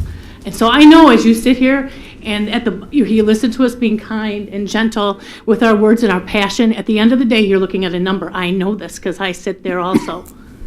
Well, my husband has put 18 years into this school district as a custodian. I'm sorry. And don't send the message to our kids, my kids, that putting something, 18 years of your life into something means nothing at the end of the day. It means nothing. We are all about making our children college and career ready for, and I'm so for that, but at the end of the day, not everyone's going to college. That's not their path. But again, we're going to say, oh, sorry, but give 18 years of your life, and at the end of the day, it doesn't mean anything, but thanks for your service.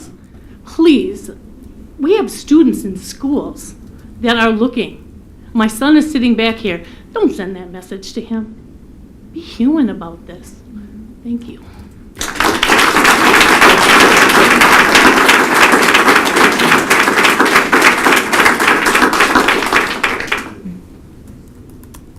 Hi, my name is Jamie Schwacke. I live at 2554 North 91st Street.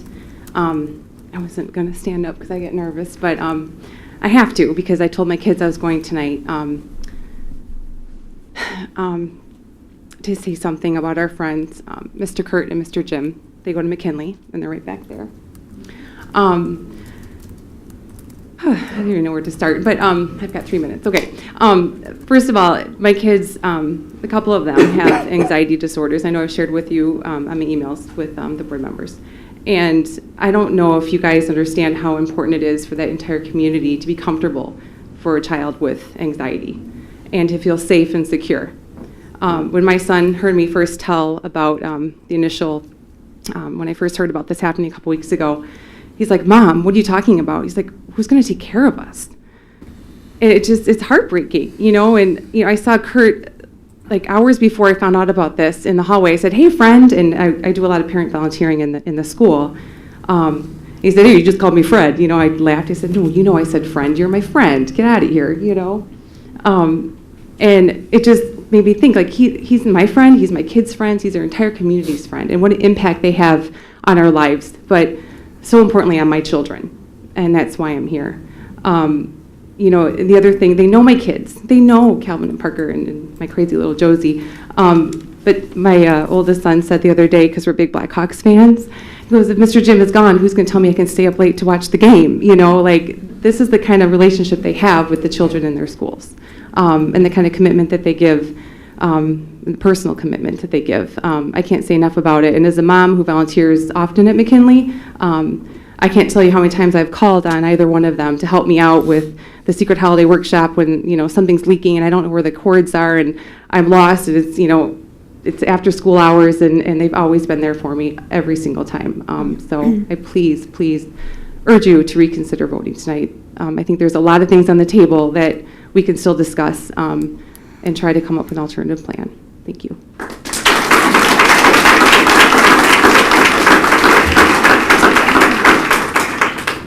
My name is Janelle Robinson. I live at 9233 Harding Boulevard.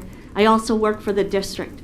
A couple years ago, we opted to get rid of librarians in the elementary schools so that we could fund the Spanish program. The Spanish program is really nice, but in the elementary school, we no longer have librarians to read our kids' stories, to do extra things that they were doing in their classroom. We have aides, and they're good, but they don't do the same things that those librarians did when they were there a couple years ago. The kids check out books now. My fear is if we replace our custodians also with a cleaning crew, will we be doing the same thing to our buildings, to our children? And is this the way Wauwatosa wants to go? Do we want to replace the good things we have with something unknown just because it saves us a little money? Or do we want to come up with a better way to earn that money or find that money and still have quality education and quality schools?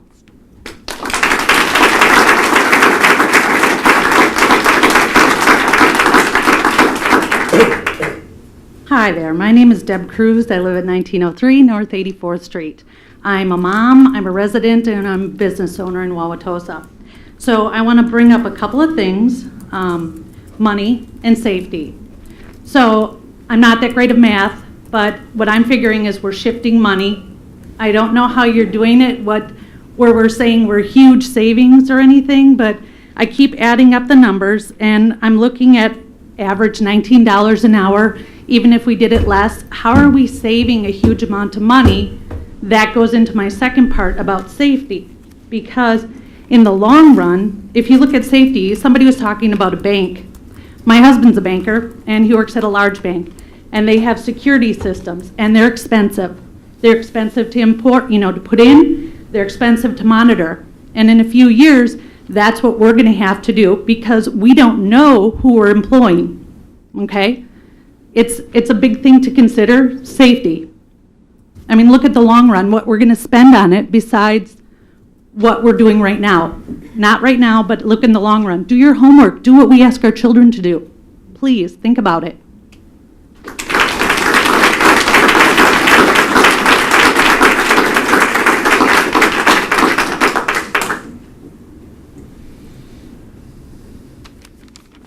Additional community comment? Okay. Board members, did anybody want to have a discussion or comment prior to the vote? Mr. Croner. Thank you. I can easily say this is the most difficult issue I've had to think about since I've been on the board. And it's not, I'm not a lot one way over the fence one way or the other. I think this afternoon I took my dog for a walk. On the way out I was against it. On the way back I was for it, and I sat down and read some more emails and I was against it again. So to me there are some legitimate arguments on both sides. I'm incapable of telling anything funny, so forgive me if this doesn't come out right. But at the last meeting, a woman made a comment that kind of summarized a lot of what we've heard last week and this week. And she said, I didn't realize that when I dated a man from Wauwatosa, it meant I would have to live here for the rest of my life. Okay, and then she went on to very eloquently describe the values that she felt existed in the city of Wauwatosa. And as I think about this issue, that has come to play more and more important role for me. I trust the work that John Mack does. I trust the leadership of Phil Ertl. We have a very well-led school district. I think we're very, very good. Are we where I think we could be? Not yet, but I think we're moving in the right direction, so I have a lot of general confidence. On this particular issue, I'm a bit troubled. I'm always troubled when things move quickly. I like to have a pile of information in front of me, and I like to be able to read all the facts and then make my decision. And if I feel like it's moving too fast and I can't really get all that information, and especially if I feel that the public can't get that information, it makes me uneasy. For me, part of the job of being a board member is not simply me getting the information to decide, but making sure the public has the information so that they can give me feedback if they choose to do so. So for me, I guess in the final issue, you're probably wondering what I'm going to say, but I've decided at this point I'm not going to support this proposal. And the reason is not that I don't think this is something that could or should be done in the district at some point, but it just feels premature to me. I'm really not.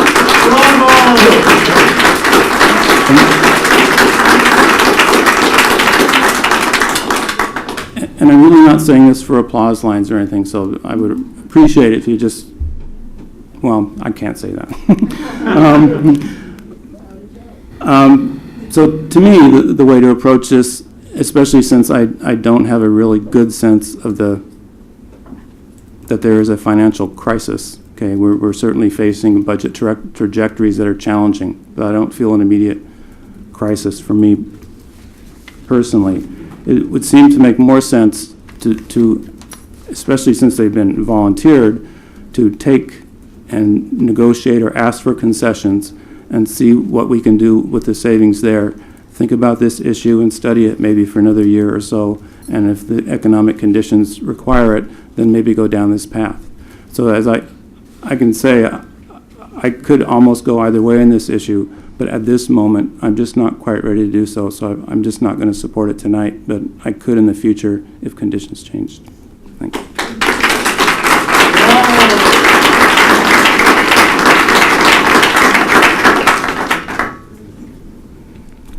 Anyone else on the board? I will. Oh, I'm sorry. Mrs. Casey, go ahead. Just some observations. Growing up, it was Mr. Tall. I became a teacher, it was Andy, and then it was Vic. And now for my children, it's Mr. Pat. So this is my first decision, and it is an extremely difficult decision. I am a wife, I am a mother, I've been a teacher, I'm a volunteer, I'm a daughter. And I have heard from people on both sides of this issue. Both sides have spoken to me. And I do realize that I can't make everyone happy.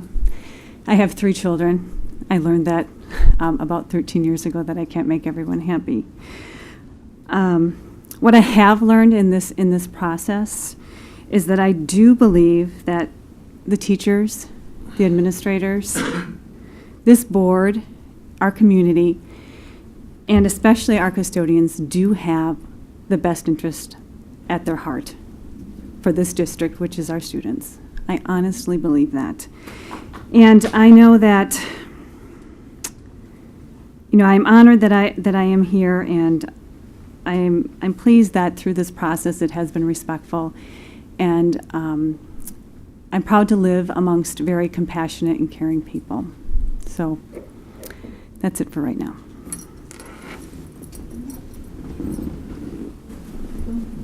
Anyone else on the board?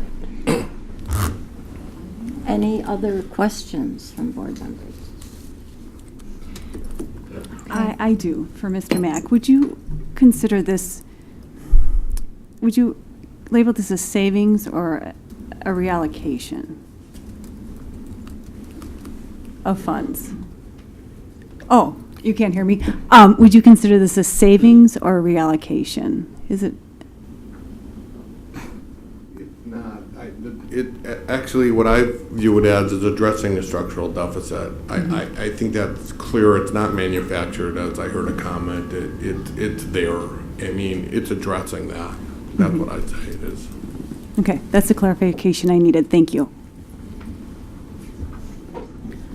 Well, one final comment, I guess, and I'm not sure if it's worth saying it again, but this is difficult. It's very hard. It's about people. And it's about balance. And so when I think of whatever, 24, 25 custodians, people, human beings, and then I think of 6,000 students, and I know that this choice will benefit all of them. There's nobody here that's going to get any money from this. Well, it's my opinion that this will benefit all the students. I think that, I would just say that I think that all of the questions have been answered responsibly. And I think a lot of misunderstandings hopefully were corrected as far as what we do and don't know about the contractor, what we will or will not accept from the workers that come into our buildings and so on. And we ask them to investigate it, they share the information. I can't help if people are still skeptical. I wish I could. I can't. So it's about putting the information out there, and it's about the very, very big picture. And Mr. Mack has a very, very big financial picture. Dr. Ertl has the very large district-wide picture. Everybody sitting in this room on the staff, these are amazing people. And so to make an automatic assumption that reducing administrative salaries is really a good idea, I don't see any facts to support that any more than the fear. At any rate, I don't know any other way to say it. This is an $80 million budget. We are responsible to those 6,000 students and their families, as well as all of our employees. And we have been presented with a proposal from the people whose job it is to do that. And so I don't think anybody is going to convince anybody to look at it differently or to feel differently about it. So, Why not negotiate with the custodians first? I'm sorry, we're not having public comment right now. Any other board comment, please? Okay. Mrs. Galante. Could you please call the roll? Mr. Bodden? No. Mrs. Casey? Yes. Mrs. Fee? Yes. Mr. Croner? No. Mr. Meyer? Yes. Mrs. Millfeld? Yes. Mrs. Randall? Yes. Motion passes. So the motion passes 5-2, I believe. You can't run a rummage sale, much let alone that. Shameful. Shameful. Thanks for thinking of our families. Appreciate it. Appreciate it. The district is gonna fall apart, Dr. Earl. You will see. You will see the value of a custodian. Hope you got locks on everything. They leave everything out. I'll find my agenda here. Take a breath. No, I'll be fine. Can we take a recess? Oh, okay. I have a request from board member to take a short recess. 5 minutes, please.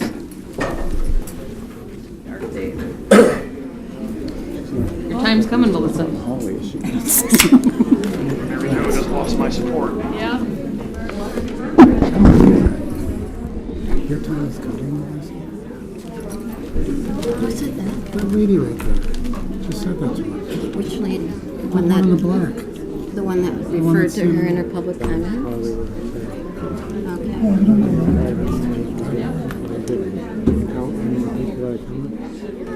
They just felt we're not listening to people. Hey, how are you? I liked working with you. Wow. And I Oh, hi. thank you. I'm a teacher, retired. Oh, it's been a long time. Years, and I couldn't have done it without the custodians. And I should have You're still active, right? Yeah, I'm still active. Running around, Just as ineffectual as anybody else was. doing crazy things, huh? Well, I have to admit, it's.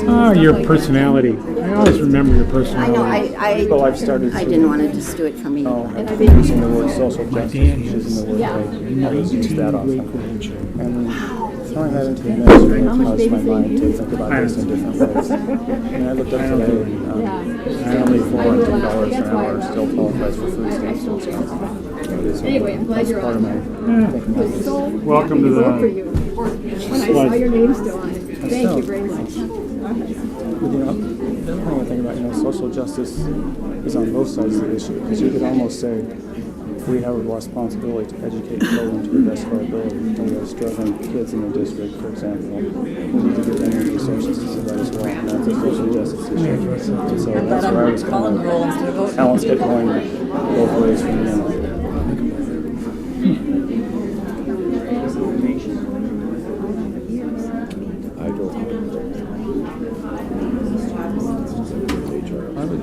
Do you know the reasons why it would be important to do that? For some reason, I just didn't feel that. Thank you for coming.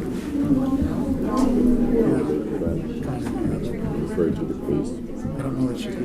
Yeah, it's 5-2. So the no's were brought in and. No, it was 5-2 against, wasn't it? Sorry.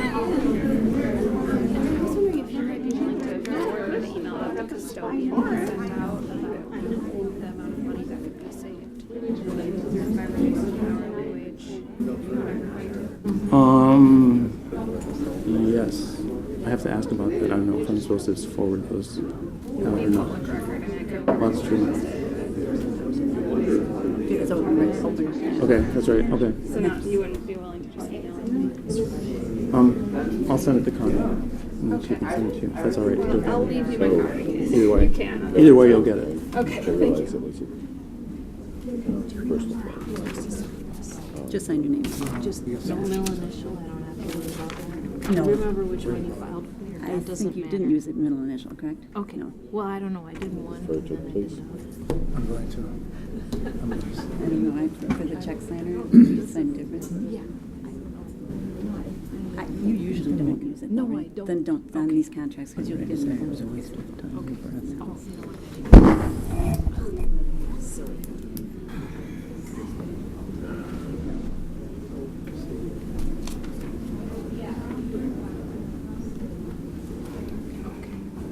And there's 2 copies of that.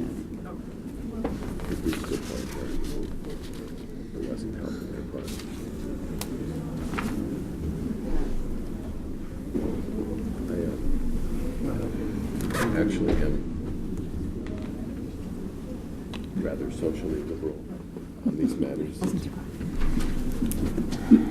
But I actually am a fiscal conservative. So. All right, do we need Christie? I've got your decision.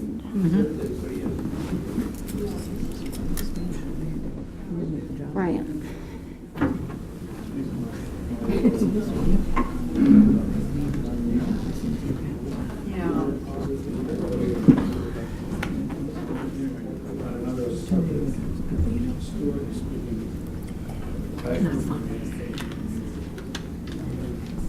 Is this a change that's bigger than us?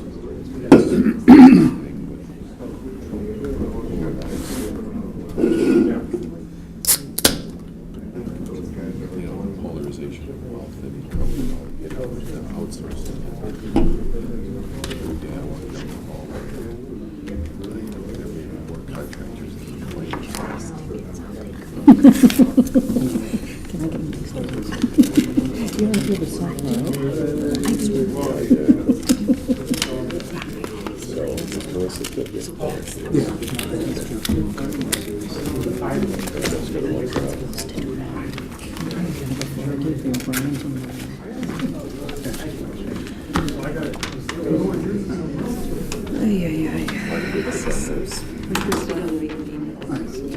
I'm guessing. I don't know, she probably went to the bathroom. Oh, looks nice. So you went outside and then you come back? Did you look in the doorway out there? No, I think. Oh, that's what you No. took there. Yeah. You can, but if you want to wait. I'll wait a minute.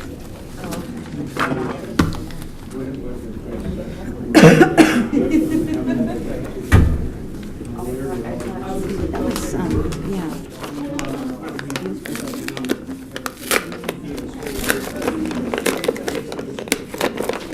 The next motion. Oh, okay, thank you for the reminder. Christie, yes, it should have been down there. Okay, Mr. Bodden, we're ready to reconvene when you are.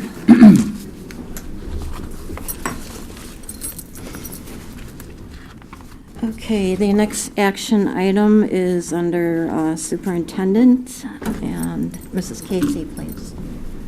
Oh, I'm sorry. Sorry. We're ready. 1, renewal of negotiations compensation committee. It is recommended that the school board approve the president's nominations for renewal of the negotiation compensations committee until the organizational meeting in May 2015. Members of this HR committee will be Ann Fee and Brian Bowden.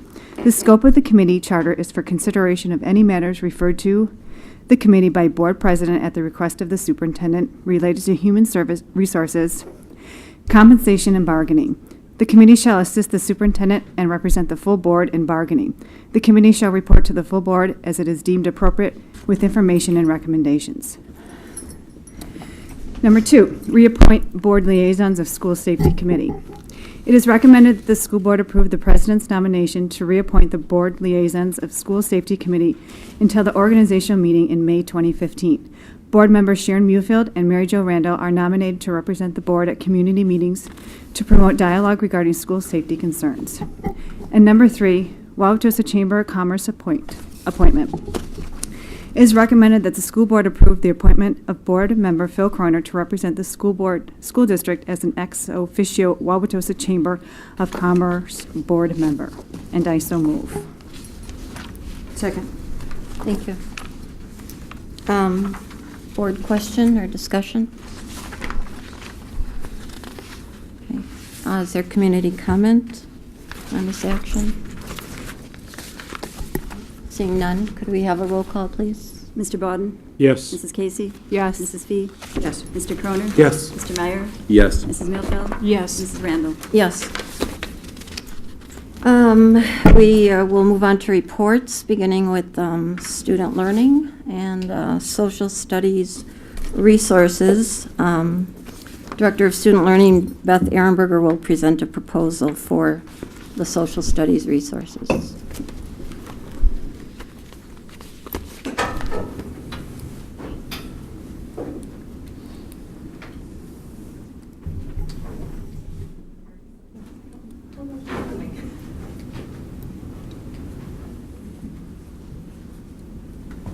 Good evening.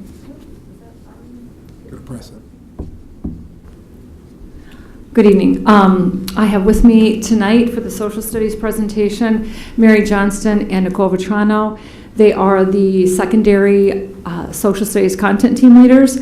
Nicole is also an East High School social studies teacher, primarily psychology, and Mary is also a hybrid global studies teacher at West High School and our district teacher leader at Whitman Middle School. So they have a lot of things on their plate, but social studies has been working on an ongoing basis for the past 5 years. They've done a lot of work, they've been reviewing, and they've continued to do that. And this year, as those content teams that Mary and Nicole have been working with have been having some meetings, it has come to our attention that there's a deficit that relates to some resource support. So tonight we're here to speak with you about that, and Mary and Nicole are going to give us a presentation, and then we'll talk about it.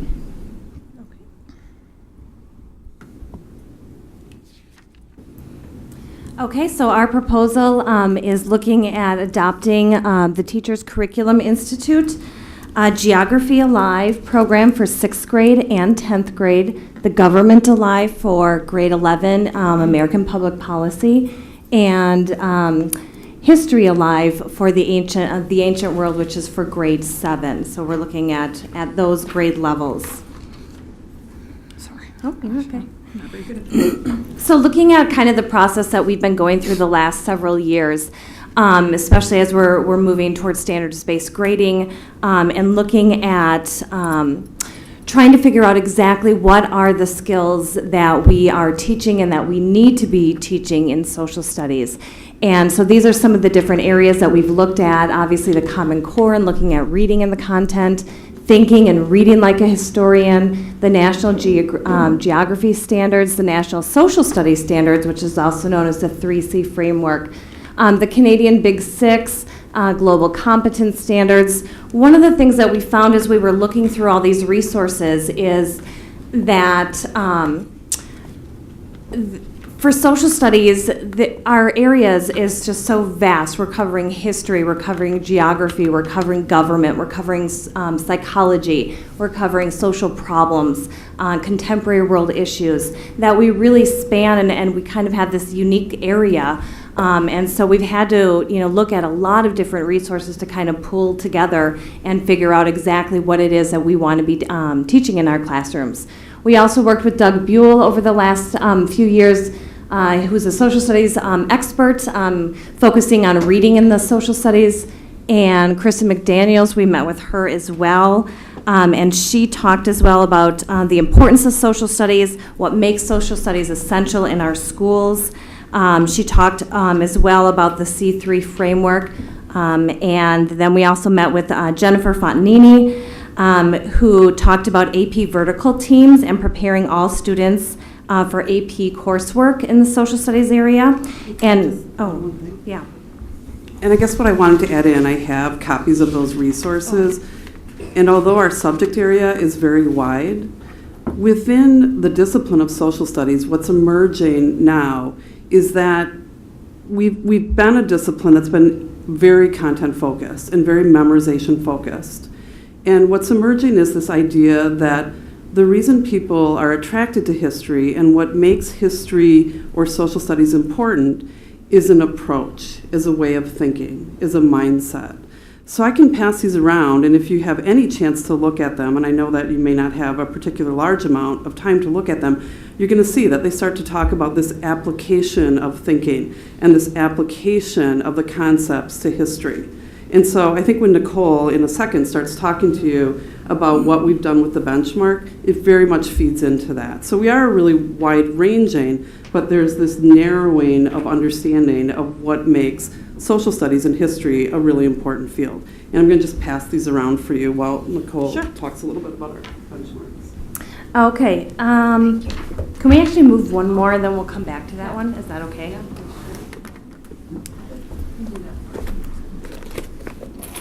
You want to go? Yeah, forward. There we go. So this is what, in social studies, we've come up with our big 6 social studies benchmarks. And again, these are pretty unique when you look around the country, around the state, at other schools. They are still very, very heavily content-based. So the benchmarks might be related to history, might be related to specific events in history. And what we really did is to try and look at the skills that we need to be covering in social studies and what makes social studies a unique area within our education. And so you'll notice our first 5 benchmarks are all skills related. And those, we use our content to teach those skills. And then we do have our final, our number 6 is our content benchmark. So with the shift to the skills, and looking at skills and incorporating our content within those skills is where we really started to discover that we were at a deficit as far as our resources were concerned. That this is such a shift in the way that we're looking at our discipline, that there were some areas in particular that really needed some additional resources. Okay, now we'll go back. Okay. Thank you. Excellent. So again, this is the rationale of why we're coming forth now. The age of our supporting resources currently, most of our textbooks are 2004, 2005. And we also looked at, with middle schools in particular, the large number of instructors that kind of come in and out of social studies. So we have needed to make sure that we have the same resources, that it's consistent from teacher to teacher. Also in the high school level, our global studies and our government classes, also we have a lot of teachers that are teaching those core classes. So we wanted to make sure that we do have consistency for all students in the district, and between buildings as well, and that there's an equity piece there for students. That they are all are all able to have access to those resources. And then the vertical alignment as well, we have on there between 6th and 10th grade and 7th and 10th grade. So at the 6th grade level, we really kind of, the focus is on geography. And then our 10th grade is also a geography course and a history course. And then our 7th grade is our ancient history. And then at the 10th grade level, really they're covering the world from about the Middle Ages until current day. And so we found that there's such a vast amount, I mean, that's just a huge amount of material for teachers to cover, that sometimes teachers would kind of pick and choose the areas that they felt most comfortable. And then again, that it's not common, and it wasn't common from school to school. And so we find that we believe that these resources will really help with that area as well. So we've done some work with the resource selection, and part of the work we've done is that Wauwatosa West has been piloting the use of the TCI material. Part of our exposure to that was through the adoption of TCI for the elementary school. And I sat in on some of those, and I got so excited about the resource that I brought the history or the high school resource over to the school, and people have started using it and have really liked it. The middle school has been doing a pilot this fourth quarter. We also took a look at Discovery Education. So we took a look at what was out there. We did, already have this exposure to TCI, and we're interested and excited. So TCI as a resource, part of what interests us is that it's the only book that's out there that was developed by social studies teachers, for social studies teachers, and that's very unique. And maybe we are unique and have a different mindset. It's quite possible. They also worked with the Center for Geographic Education and the Constitutional Center. It encourages the application of knowledge, and I talked about the fact that we are really trying to move social studies into application and working with the content for application, and TCI as a resource really facilitates that. It has these geographic regions as a way to study, so 7th grade and 10th grade are going to be looking at geography, either human geography or place geography. And it divides the books or the units into geographic regions, which is very traditional, but in a minute I'll show you what they do underneath that, which is they have some very powerful sub-questions. And so it kind of gives you more, as a teacher, it gives you more than one way to think about it, rather than a straight regional approach to it. So this is TCI for 6th grade. It's a focus on physical geography. One of the parts of this curriculum is that they have something called mapping labs. They're highly interactive. So the traditional way maybe of teaching place geography was to give you a map, to have kids work with latitude and longitude, to have them find names of countries, to have them find major rivers, and then we maybe would do some memorization and a test. What TCI does is it will give you latitude and longitude, and it will have you go and then label it on the map. And it kind of starts to build this layer of information, going from simpler to identifying maybe latitude and longitude, to then looking at a place with latitude and longitude and saying, now take a look at your economic resource map. Oh, and then add in your climate map and tell me, why do you think people are doing better in this area economically? Why do you think they're doing worse? Why do you think this area is not populated? And it asks the kids to give you some reasoning. So they're still getting this exposure to the maps that they would have had before, but with the application of knowledge to try and problem solve, to try and reason. And teachers like it and students have really liked it. They've been very interested in it in 6th grade where they're working on it. If you also look below, you can see, I just pulled out, this is not exhaustive, but some of those sub-questions, and they're in italics. So for example, in Latin America, in one of the units that they have something to do with mining, but they also have another one, and the sub-question is, what causes extreme weather, and how do people deal with it? So it's in the Latin American region, but you have this sub-question that's going on. Sure, you can go to, yeah. So grade 7, so this is just organized because you're going to see grade 10 is kind of the flip to grade 6. Grade 7 is ancient civilizations. This has a more traditional organization of the units. And so you can just see that they're laid out there. But again, there's this application of knowledge that goes through the book. And in a minute, we'll take a look at the resource online. Here's grade 10, which is somewhat of a counterpart to grade 6 and also to grade 7. So grade 10, as Nicole said, has been this vast, vast content area where you taught everything about the world from the Middle Ages on.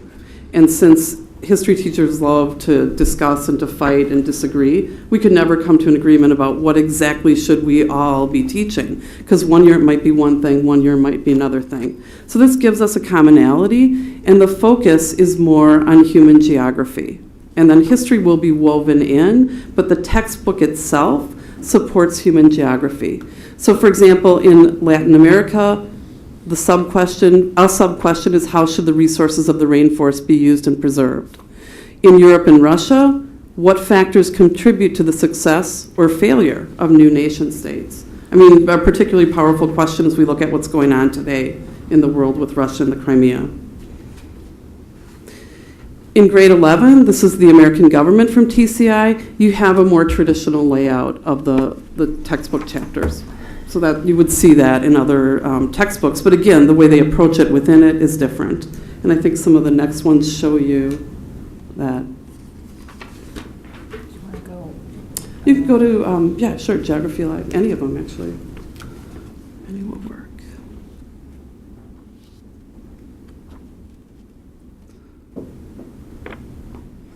So this is the online site. Teachers have had a 30-day free trial and access to all of the materials. That's part of what's happening with the piloting. And you see, this doesn't, when you look at this, this gives you the major breakdowns. It doesn't give you those sub-questions. But if you click on something, any of them, you're going to see the sub-question pop up. So the essential question here, how does where you live influence how you live? And it gives you a preview of what's going to be going on in that particular unit, as well as a little video preview too. Is there anything else for us in here? No, go to the geography, the Government Alive one. Because I feel like the very first one did a nice job of showing those skills. The nature of power, politics, and government.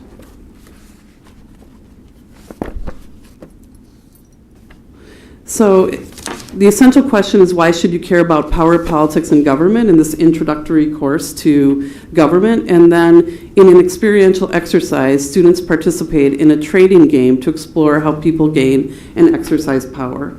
And throughout this resource, it's very interactive, and it kind of gives you that interactive base to start having a discussion with students, whereas students would not necessarily be as hooked into thinking about an introduction to government if they're reading through a traditional textbook. So that's part of what we have really liked about TCI.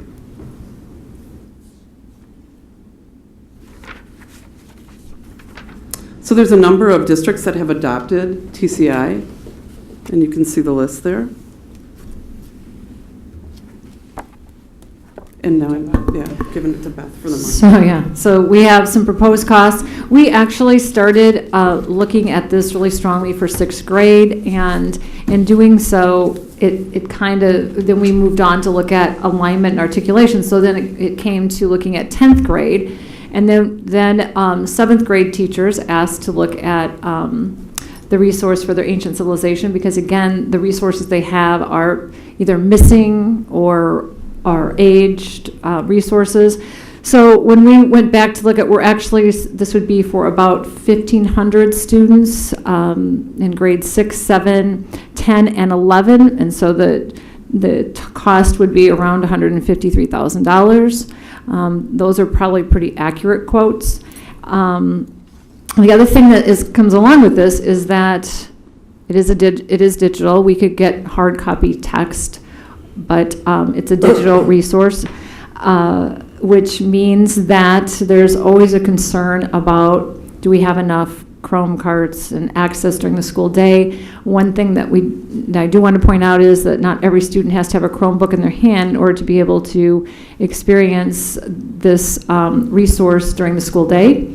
Actually, it's a very interactive resource, and a lot of what it's done is not individual, but it's group, and there might be times there would be pieces for students to need to look up, but it's not that a class of 25 students need to have 25 Chromebooks to be able to deliver lessons. However, there does seem to be some competing needs for use of more Chromebook carts. I think that's what teachers would say is most popular, and that they have really they're flexible and easy to use. So if we're going to go with the digital text, we also are bringing to your attention the need for probably some technology to support that in each building, some additional technology support. We also, TCI resource is very user-friendly. It's a very easy training. There is a lot for teachers to be able to access, but it's very teacher-friendly. And also, so the training wouldn't take a lot of time this summer. It's probably less than a half a day for teachers to go through how to access the resource. The benchmark and curriculum alignment, the social studies team has been working on this for a long time. So different than some things that we have brought to the board related to curriculum, they've done a lot of the front loading of curriculum work because they haven't had any money allocated to actually look at resources or to purchase a resource. So they've been working away at their curriculum and looking at how not just their benchmarks but common assessments, and they've done a lot of work with the reading and the content. So they've kind of got a lot of those foundational things in place, and they're just looking for some support to be able to bring that equity and consistency. So they would still want to continue with some of that alignment then with the resource, to make the resource work for their needs. We do have a link to this resource on the district webpage. There's information about. It's very easy to access, but we have a free subscription to make available for parents to view. We'll also have a computer available in the Student Learning Office for those individuals that like to come in and view it, that we can set up for them to be able to do. We did go to Curriculum Council. These were some of the concerns or questions that Curriculum Council talked with us about when we were there. We tried to address some of those already, but they brought up the idea with the 10th grade human geography, if there was a possibility in the future for a human geography advanced placement course to be aligned so that students would have that opportunity.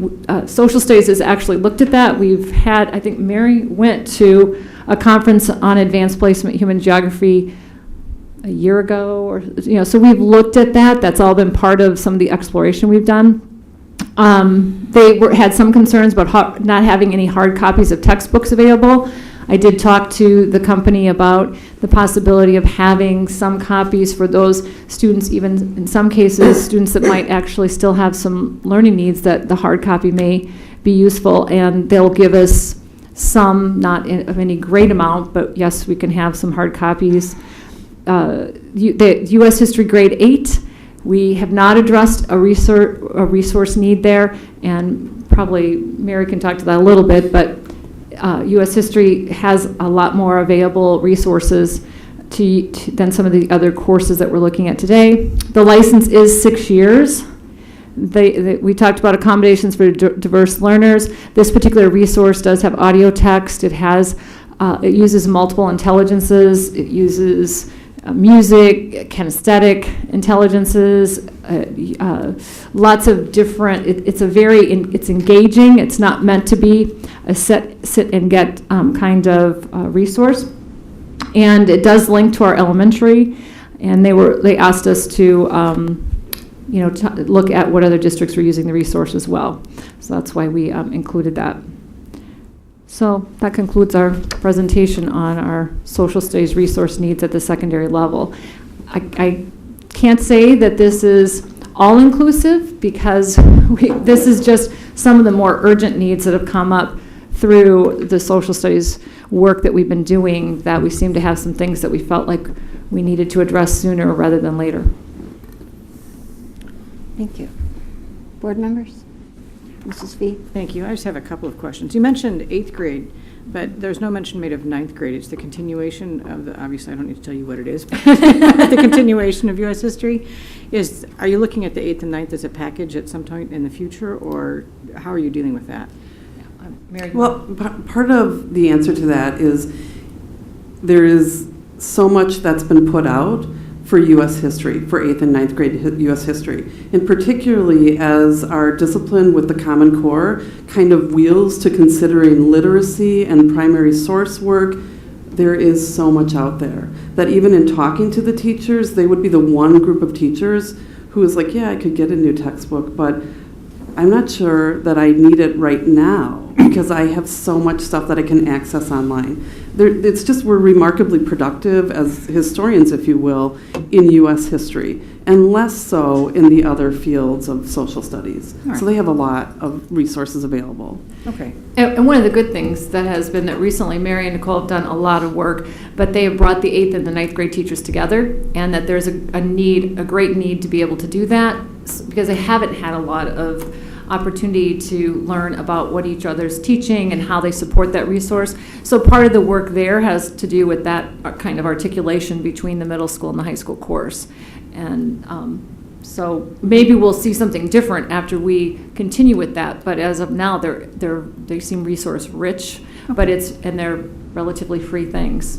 Good. So. Relatively free is always good. Yeah.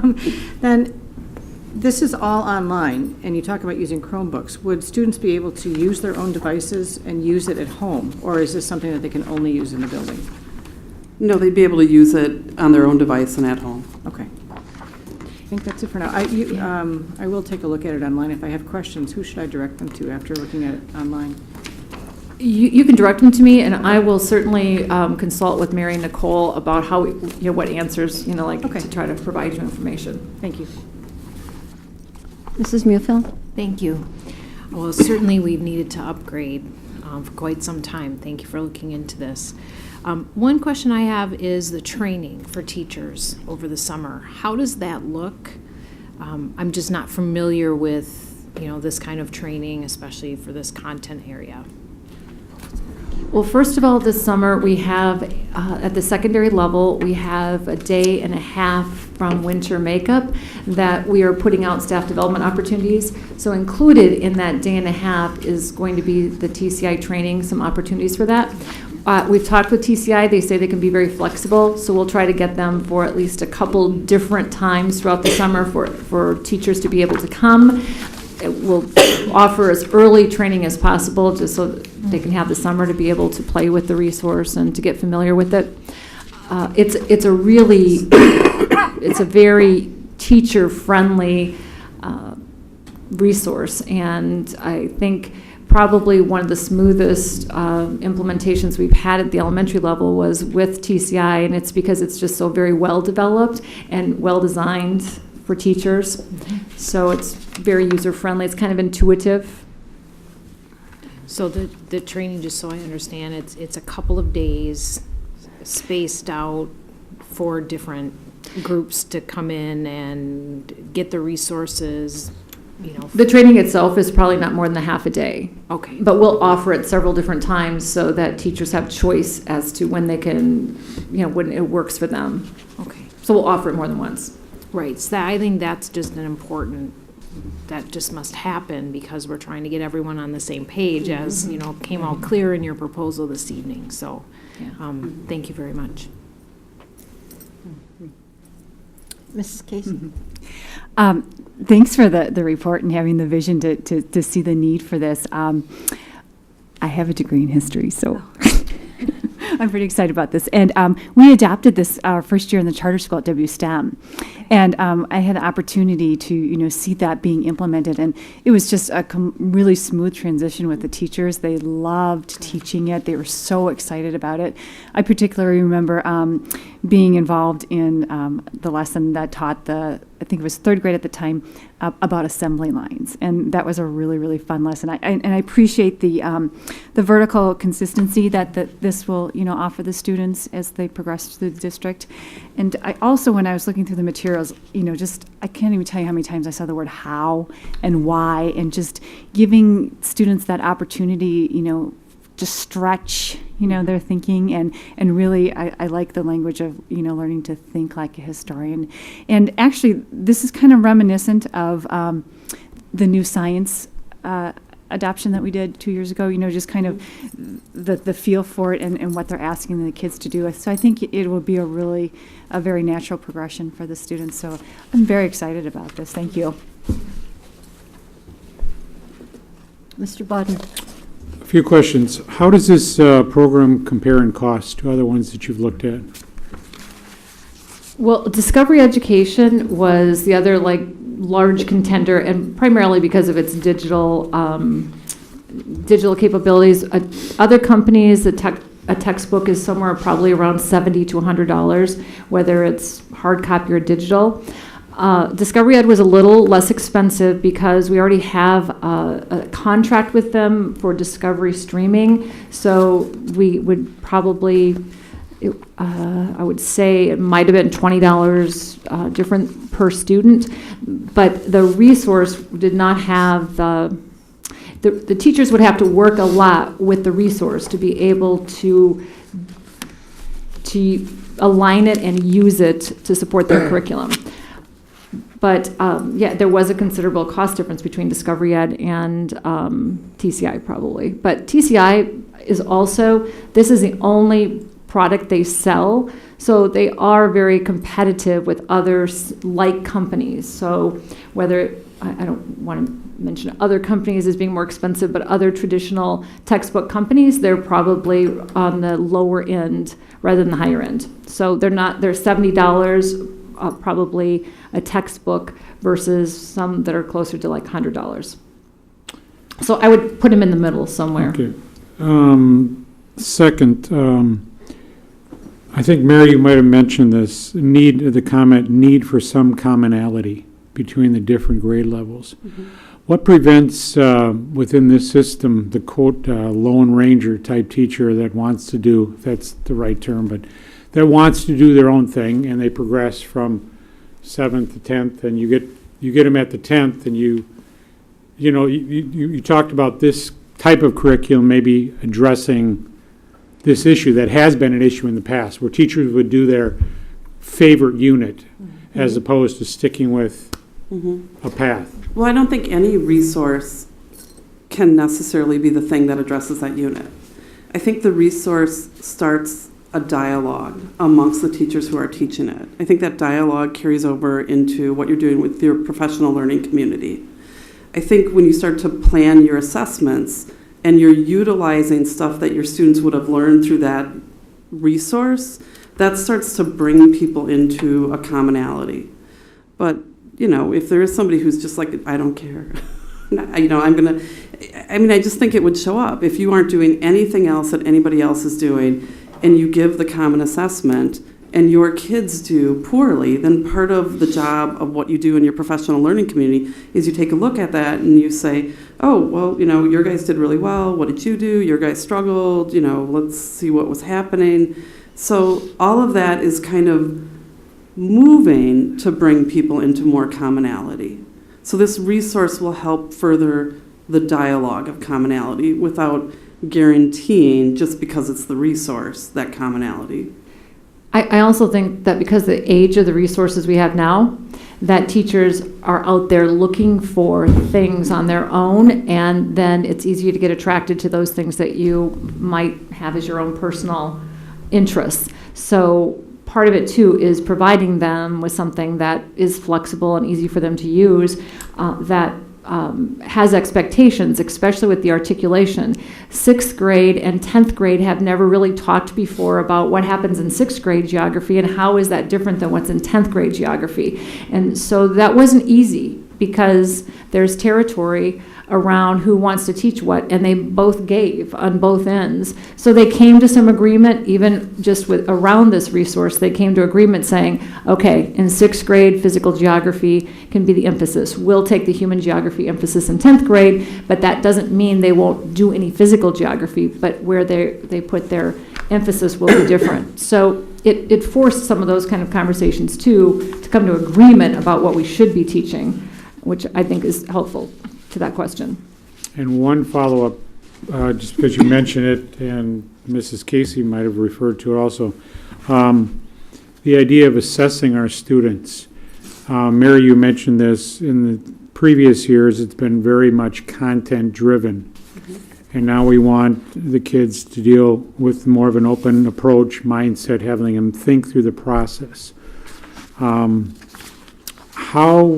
What would an assessment tool look like or be different than what we've seen in the past? Probably what we've seen in the past, short answer, multiple choice type thing. What would a teacher be looking at, or what would they be coming up with in terms of an assessment tool? So one thing that comes to my mind right off the bat is you might take a look at, and this could happen actually in 7th grade, or you might see something like this that could be happening in the government class, where you're looking at a primary source. You might be looking at in 7th grade, you might be looking at what did the ancient Greeks, how did they use the word government or citizen versus the ancient Romans. You might look at 2 different primary sources, and the child might be looking at it and saying, I see the word, but there's a little bit different sense in this primary source of what it means versus this primary source. What's the significance of that? So they're doing a couple things there. They're reading a primary source. They're looking for an understanding of a word. They're looking for evidence for their understanding. And then they're kind of trying to synthesize what does that mean? What does that tell us about citizenship? How has it changed? What is citizenship today? So that's the type of assessment tool we're looking to develop. It isn't divorced from the content, but it's kind of utilizing the content to further reasoning. And, well, another example, too, would be with the 6th grade and 10th grade, it had those essential questions under a lot of the units. And so I think another thing we were envisioning would be, taking the students through that lesson on that particular essential question with Latin America, for instance. And then an assessment piece could also be using that information and that skill set that we've learned and applying it to a new content area, to a new part of the world. So instead of looking at population in Latin America, now we're going to give you some information and apply those same skills to somewhere else. Another one of the mapping assessments that we could be used as an assessment is looking at, instead of, again, assessing a student on, okay, here's a blank map, you label the things that you've memorized, rather than that, to look at, okay, here's a photograph. Use the maps and use the tools that you've learned how to do and figure out where is this taking place. And so they're actually using those skills as an assessment. Just one final comment related to what Mrs. Mufield. I think it's really important when we are training this teacher component that issue of assessment, because it's so new for a lot of teachers and who are used to this, multiple choice, fill in the blank. I mean, I think that whole part of what you said, PLC community, so the teachers get a picture of how to look at their students in a different light other than, the ABCD short answer approach. So thank you for all your work. Anyone else? Mr. Kronig. Thank you. I'm also glad to see the focus on critical thinking. You remind me of an op-ed I saw a few years back by the CEO of Lockheed, who is an engineer running a company full of engineers who felt that the most important course was history, because engineers can learn a lot, but unless they can learn to solve problems, they aren't very useful. So I have a feeling we might find out our STEM programs might be more successful by focusing on social studies and English than just pure STEM classes. So my question, the part that you didn't talk much about that really interests me is the reading in the content area aspects. I noticed you listed a reading consultant. So I've noticed from looking at our reading, just general reading data, that reading skills seem to decline in middle school, and the reading in the content area is a different kind of additional skill than just basic reading skills. So how do you monitor that? How do you measure that if students are learning reading in the content area, and if they're getting it or not getting it as they progress through middle school? I'm sure you guys can talk more about actually reading in the content in social studies, but when we look at the middle school, we've actually disaggregated that data and found that 6th grade is kind of one of our stumbling block areas. So one of the things we're doing is having the reading in the content, not just, we know that there's only 52 minutes of reading in an English language arts class in middle school, but if we have reading in the content reinforced in our other areas like science and social studies, that students actually have more exposure to reading informational text. One of the big things in social studies is the use of the primary and secondary sources. Now, how do we monitor if that makes a difference for our overall reading achievement? I'm not sure that I'm going to be able to give you a great answer, except that we do assess that. One of the benchmarks that is used here and that is assessed in those common assessments is a literacy benchmark. So we do measure mastery in the context of social studies and actually in science as well. We have a literacy benchmark. Anything that's a benchmark means that it's assessed and that we evaluate it and look at student progress and mastery. Is there anything you guys would add for reading in the content? I mean, I would say that we listed Doug Buell, and everybody has been using some of Doug's Buell stuff at a minimum. Everyone in the department has the reading and the thinking like a historian. And in addition, that's just one of, all of our benchmarks teachers need to really work with them and start thinking about them at an even deeper level than they have. And that's one of the primary ones that's fundamental to all the others. So part of what we're doing next year, and even right now, is thinking about all of these benchmarks and thinking about how do you teach informational literacy to students in your social studies class, and how do you test it? How do you assess it? How do you know that you are being successful and they're being successful? So we're kind of in the midst right now of thinking deeply about that. We don't have one single answer. We're really mulling it. Okay, good. I would like to just say that Doug Buell, we didn't give a lot of information about him, but he was the president of the International Reading Association. He was a social studies teacher as well, but he is a licensed reading specialist and was the head of that organization and actually has authored the best-selling book that the International Reading Association's ever had. And that book, the social studies teachers have embraced that now. They're probably going on like their 4th year. I don't know that we passed. We didn't bring that particular book, but it's strategies and social studies teachers led out with that reading in the content. So it's been something that they've embraced and really spent a lot of time studying and looking at both the middle and the high school level. So I am very confident to say that from an instructional perspective, our teachers are definitely using that reading and writing in the content training that they've had from Doug Buell, who has been in the district many times, not just once or twice, but many times to work with our content teachers. Okay, that's good. I'm glad to see that. I think that focusing on critical reading will also emphasize reading in the content area as well. So that's good.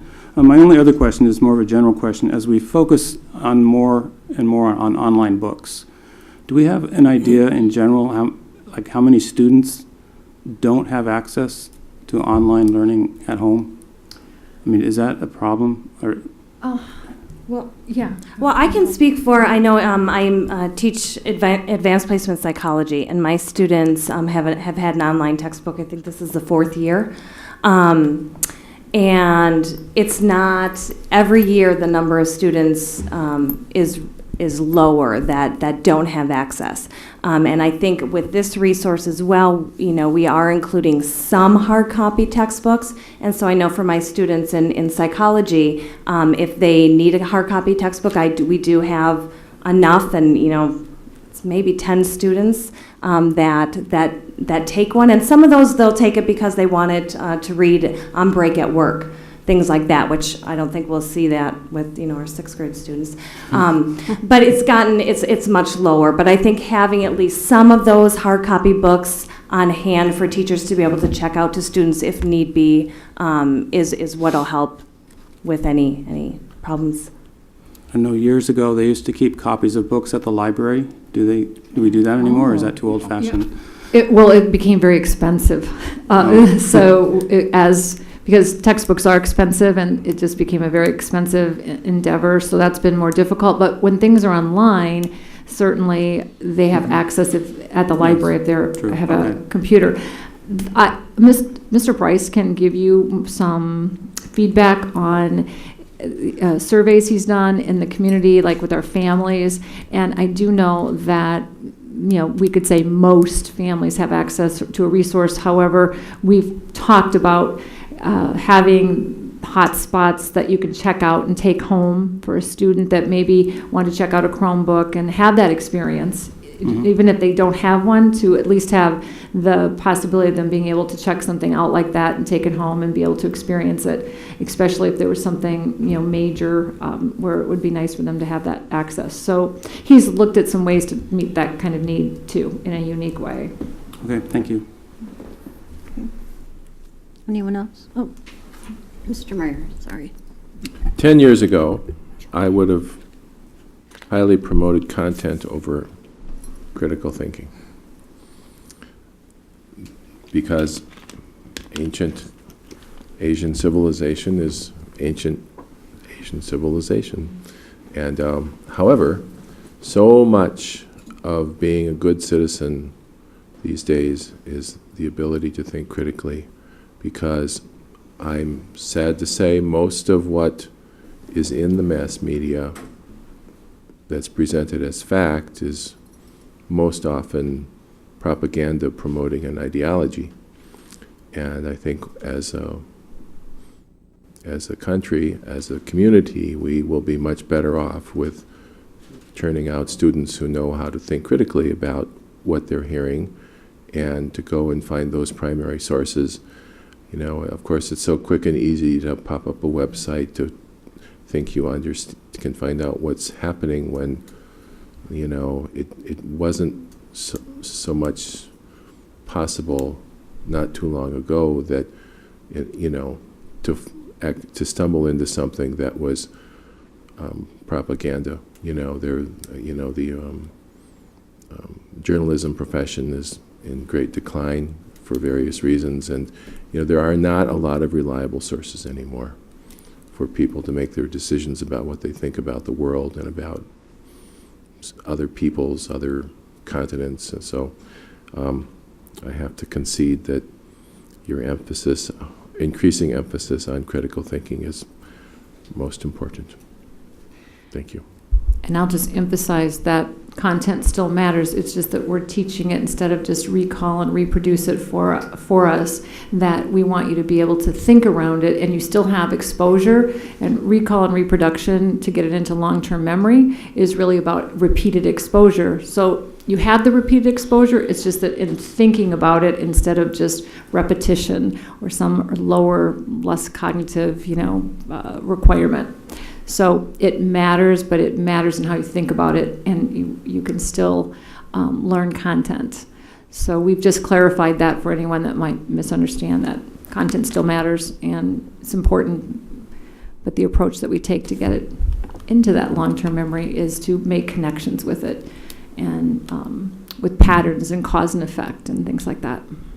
You know, there are a lot of people these days who are thumping the Constitution on the table, who don't really know what the Founding Fathers thought about estate tax, or, for example, inheritance taxes and things like that. So it would be nice if people really knew how to find out what the Founding Fathers thought about something, instead of taking as gospel what mainstream politicians are saying. So anyways, thank you. Anyone else? I just want to say, or actually maybe ask Dr. Erdl, as we've gone more and more to the digital resources, if we could somehow kind of keep track of what kind of money we're saving, because we do know that the textbooks are more expensive, and replacement, like in science or social studies, they get out of date so quickly. And I think especially tonight, it's important to talk about money, and beyond everything that you've conveyed, I do think that it's more cost effective, even if we have to get some more Chromebooks, carts. But when Mr. Croner asked about the carts, I would say this. Even though students may have access at home, there is competition for Chromebook carts during a school day. That's seems to be, teachers are seeking that out. I am sorry to say I don't know that there's a large cost savings found in digital versus hard copy. Publishers are still publishers. They're still finding alternative ways There's savings, and those savings continue to get greater each year. As those That's what I'm getting at. Yeah. I mean, we've been doing this long enough that maybe we can get some kind of a handle on it and just... We can take a look at it. Yeah, and just make that part of the financial discussion, too, so... I just don't want you to get your hopes up. But I hope there's good news there. And I do know about the competition for the carts and the Chromebooks, because the staff love these. I stopped in a science room one day, and she talked to me for a half hour about all the things she could do with her Chromebook with her kids, and she said if only I had them all the time. So There's one anyway. in the back of the room somebody can take with them. Yeah, so thanks. Thank you. Okay, anyone else? Any community comment on the social studies resources? Okay. Superintendent report, please. Thanks. Dr. Erdahl. What I'm bringing forward is a simple change.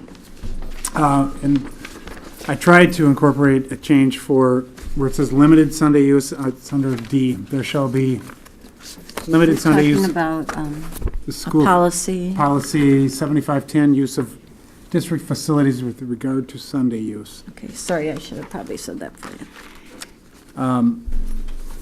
My recommended change is that it changes to limited Sunday use of school buildings by community groups. And then permits can be issued for activities on Sunday for outdoor facilities. What the intended change is that we recognize current groups, which is, there's a very small number of Sunday activities inside the buildings, but I think it would be disingenuous to say that we have absolutely no use. I know one is the Kiwanis Pancake Breakfast occurs at West High School each year. And that's why I'm saying limited, because I don't want to say no to the people that have been doing this for a long period of time, and there may be 2 or 3 events like that. But really, it's intended for the outdoor facilities and allowing the outdoor facilities to be scheduled prior to noon on Sundays. As we continue to develop our facilities that are listed in E, the Brightlow baseball fields, the West football field, Whitman soccer, and the athletic field north of East, of allowing the rec department to schedule those out to groups versus what it is now here at baseball. It's first come, first serve. Other than the one tournament that was scheduled on a Sunday morning, I don't want to say inadvertently, but without regard to the policy, there was one scheduled. So my recommendation is that we do change it. I think the idea is we want the fields used as much as possible. We've discussed that a number of times about making sure we have access to it. So that is the proposal. A couple of comments have been shared about concerns too, actually, about the indoor use and not changing that. And that certainly can be an issue, and we can continue to have the exceptions that we do without changing the policy for indoor facilities as well. So, Mrs. Muehlfeld. Hello, thank you.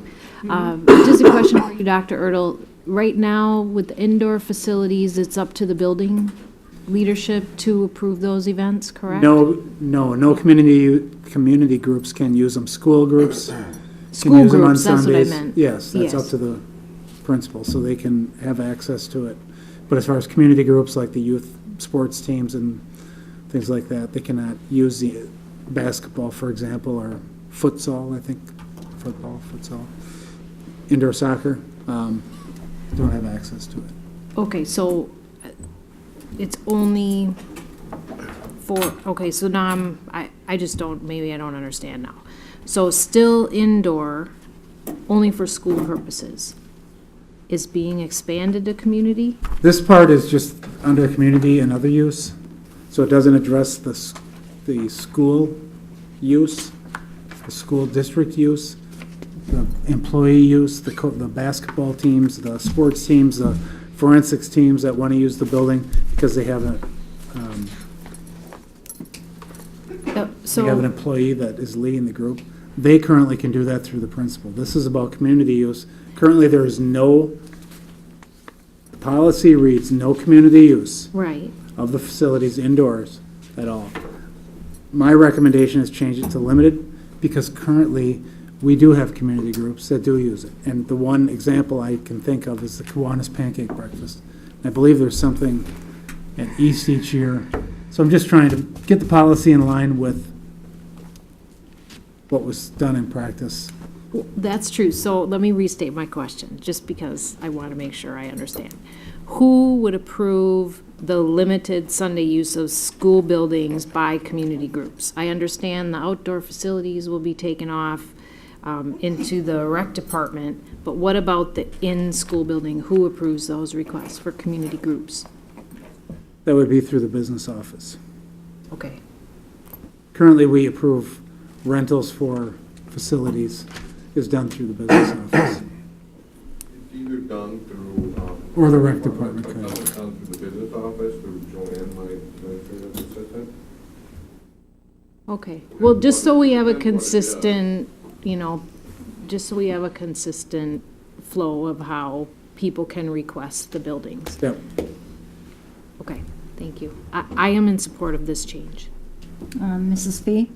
Thank you. I'm in support of the change for the outdoor athletic fields.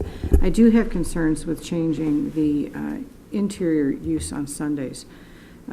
We have just been given a presentation which does not include any contracted custodial services on Sunday.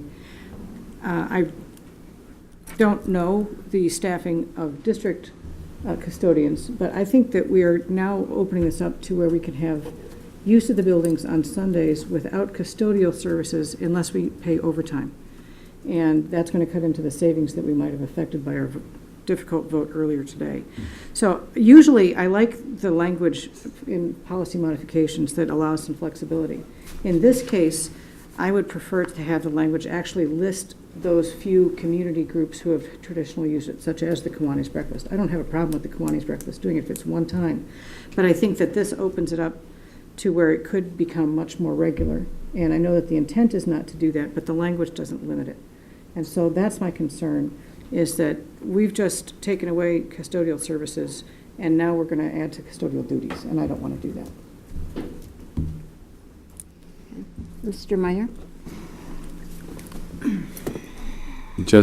Earlier tonight, we went through almost 2 hours of meeting over, which depended a lot upon trust. And now you're coming to us and saying, will we change the policy because you've been breaking the policy? I'm not inclined to approve Sunday use of the buildings, and I would prefer we abide by the policy that exists and see how this goes with the custodial changes. And then in the future, you could come back to us with a request once we have some experience with how things are going with the new custodial situation. That's just my view. Okay. Anyone else? Mr. Croner? Well, I have to admit I had a very different interpretation of this when I first read it. I thought you were giving in to what we had discussed previously and was turned down, that we just open up the buildings on Sundays. The main reason that was rejected in the past, was that we didn't want to stress our building and grounds department that we couldn't have people working 7 days a week. But I don't see that as an issue anymore. I mean, we just modify our proposal to include the extra hours that we have budgeted for some Sunday time.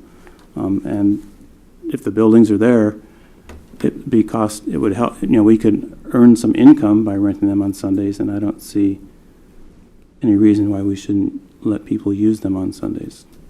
So I would vote for limited being a very liberal term, and if a group wants to use a building on Sunday afternoon for an activity, that we review the application and more often than not approve it. Okay. Anyone else? Mrs. Casey?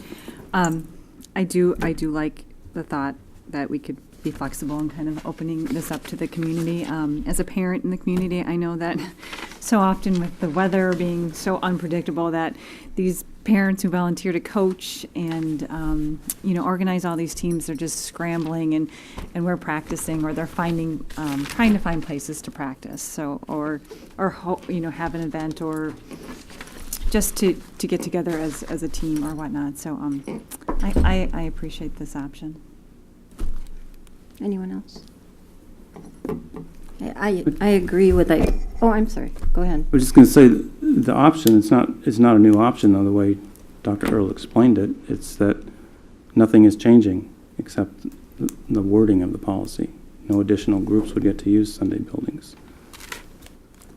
I'm just saying that under my interpretation of the wording that he did use was that we should take a liberal interpretation of it and allow other people, other groups to use the buildings. And I don't know how the policy can be interpreted either way, but I don't know how the board would decide which way it's going to be used administratively. Unless it either changes the wording of the policy specifically or gives a specific directive as to how they would like it followed. I agree with Mr. Meyer and Mrs. Fee that given the proposal we have tonight that these are somewhat related, and frankly, I'm too tired right now to be able to put words to, you know, how I think it should be, but I would like to think about it from that point of view. Unless you're thinking of having the building open without custodial people. So I think there's more to talk about. So is this for an action item at next meeting? What I will do is discuss it further with Mr. Mack and the Buildings and Grounds Department. Okay. I think the outdoor piece, I don't hear any opposition to that. Right. The indoor piece, well, I think we'll discuss it a little bit further. I know Mr. Mack has concerns about using the facilities on Sunday. My intent isn't to expand it, rather to put in line with, I mean, I hate to keep saying the pancake breakfast, but that's been going on well before my time in Wauwatosa. So we'll discuss it further and bring something back for consideration. Yeah, and I would appreciate any specificity you can give to what you're thinking about as far as what Mr. Mack would approve. Gotcha. Okay, thank you.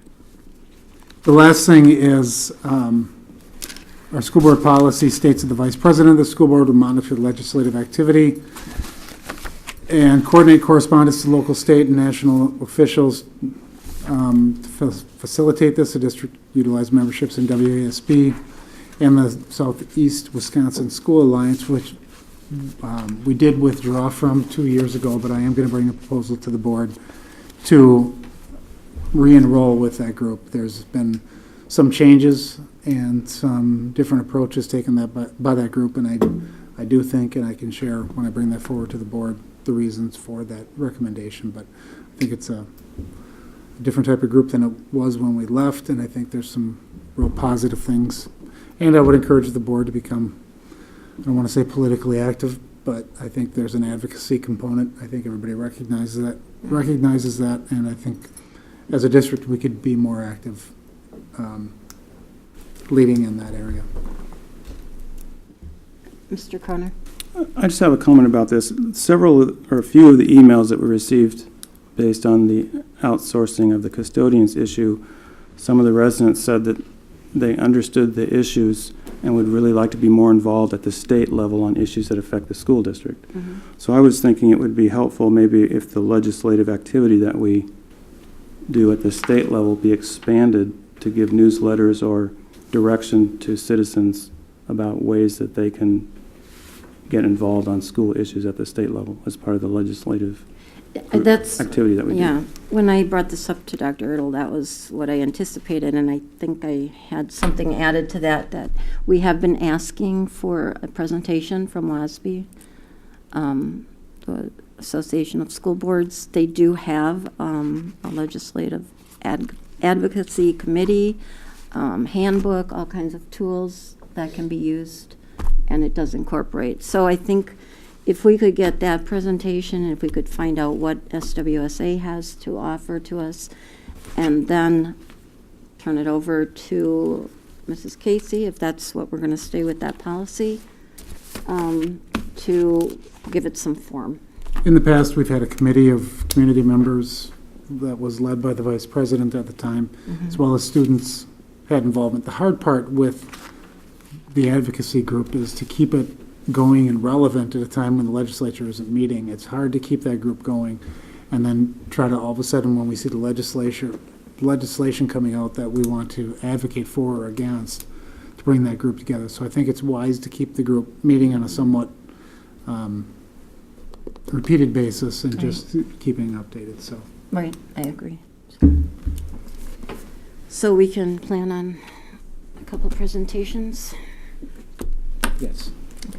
Mrs. Muehlfeld? Just, is this the direction we want to go in? We want to continue to have the vice president leading this effort?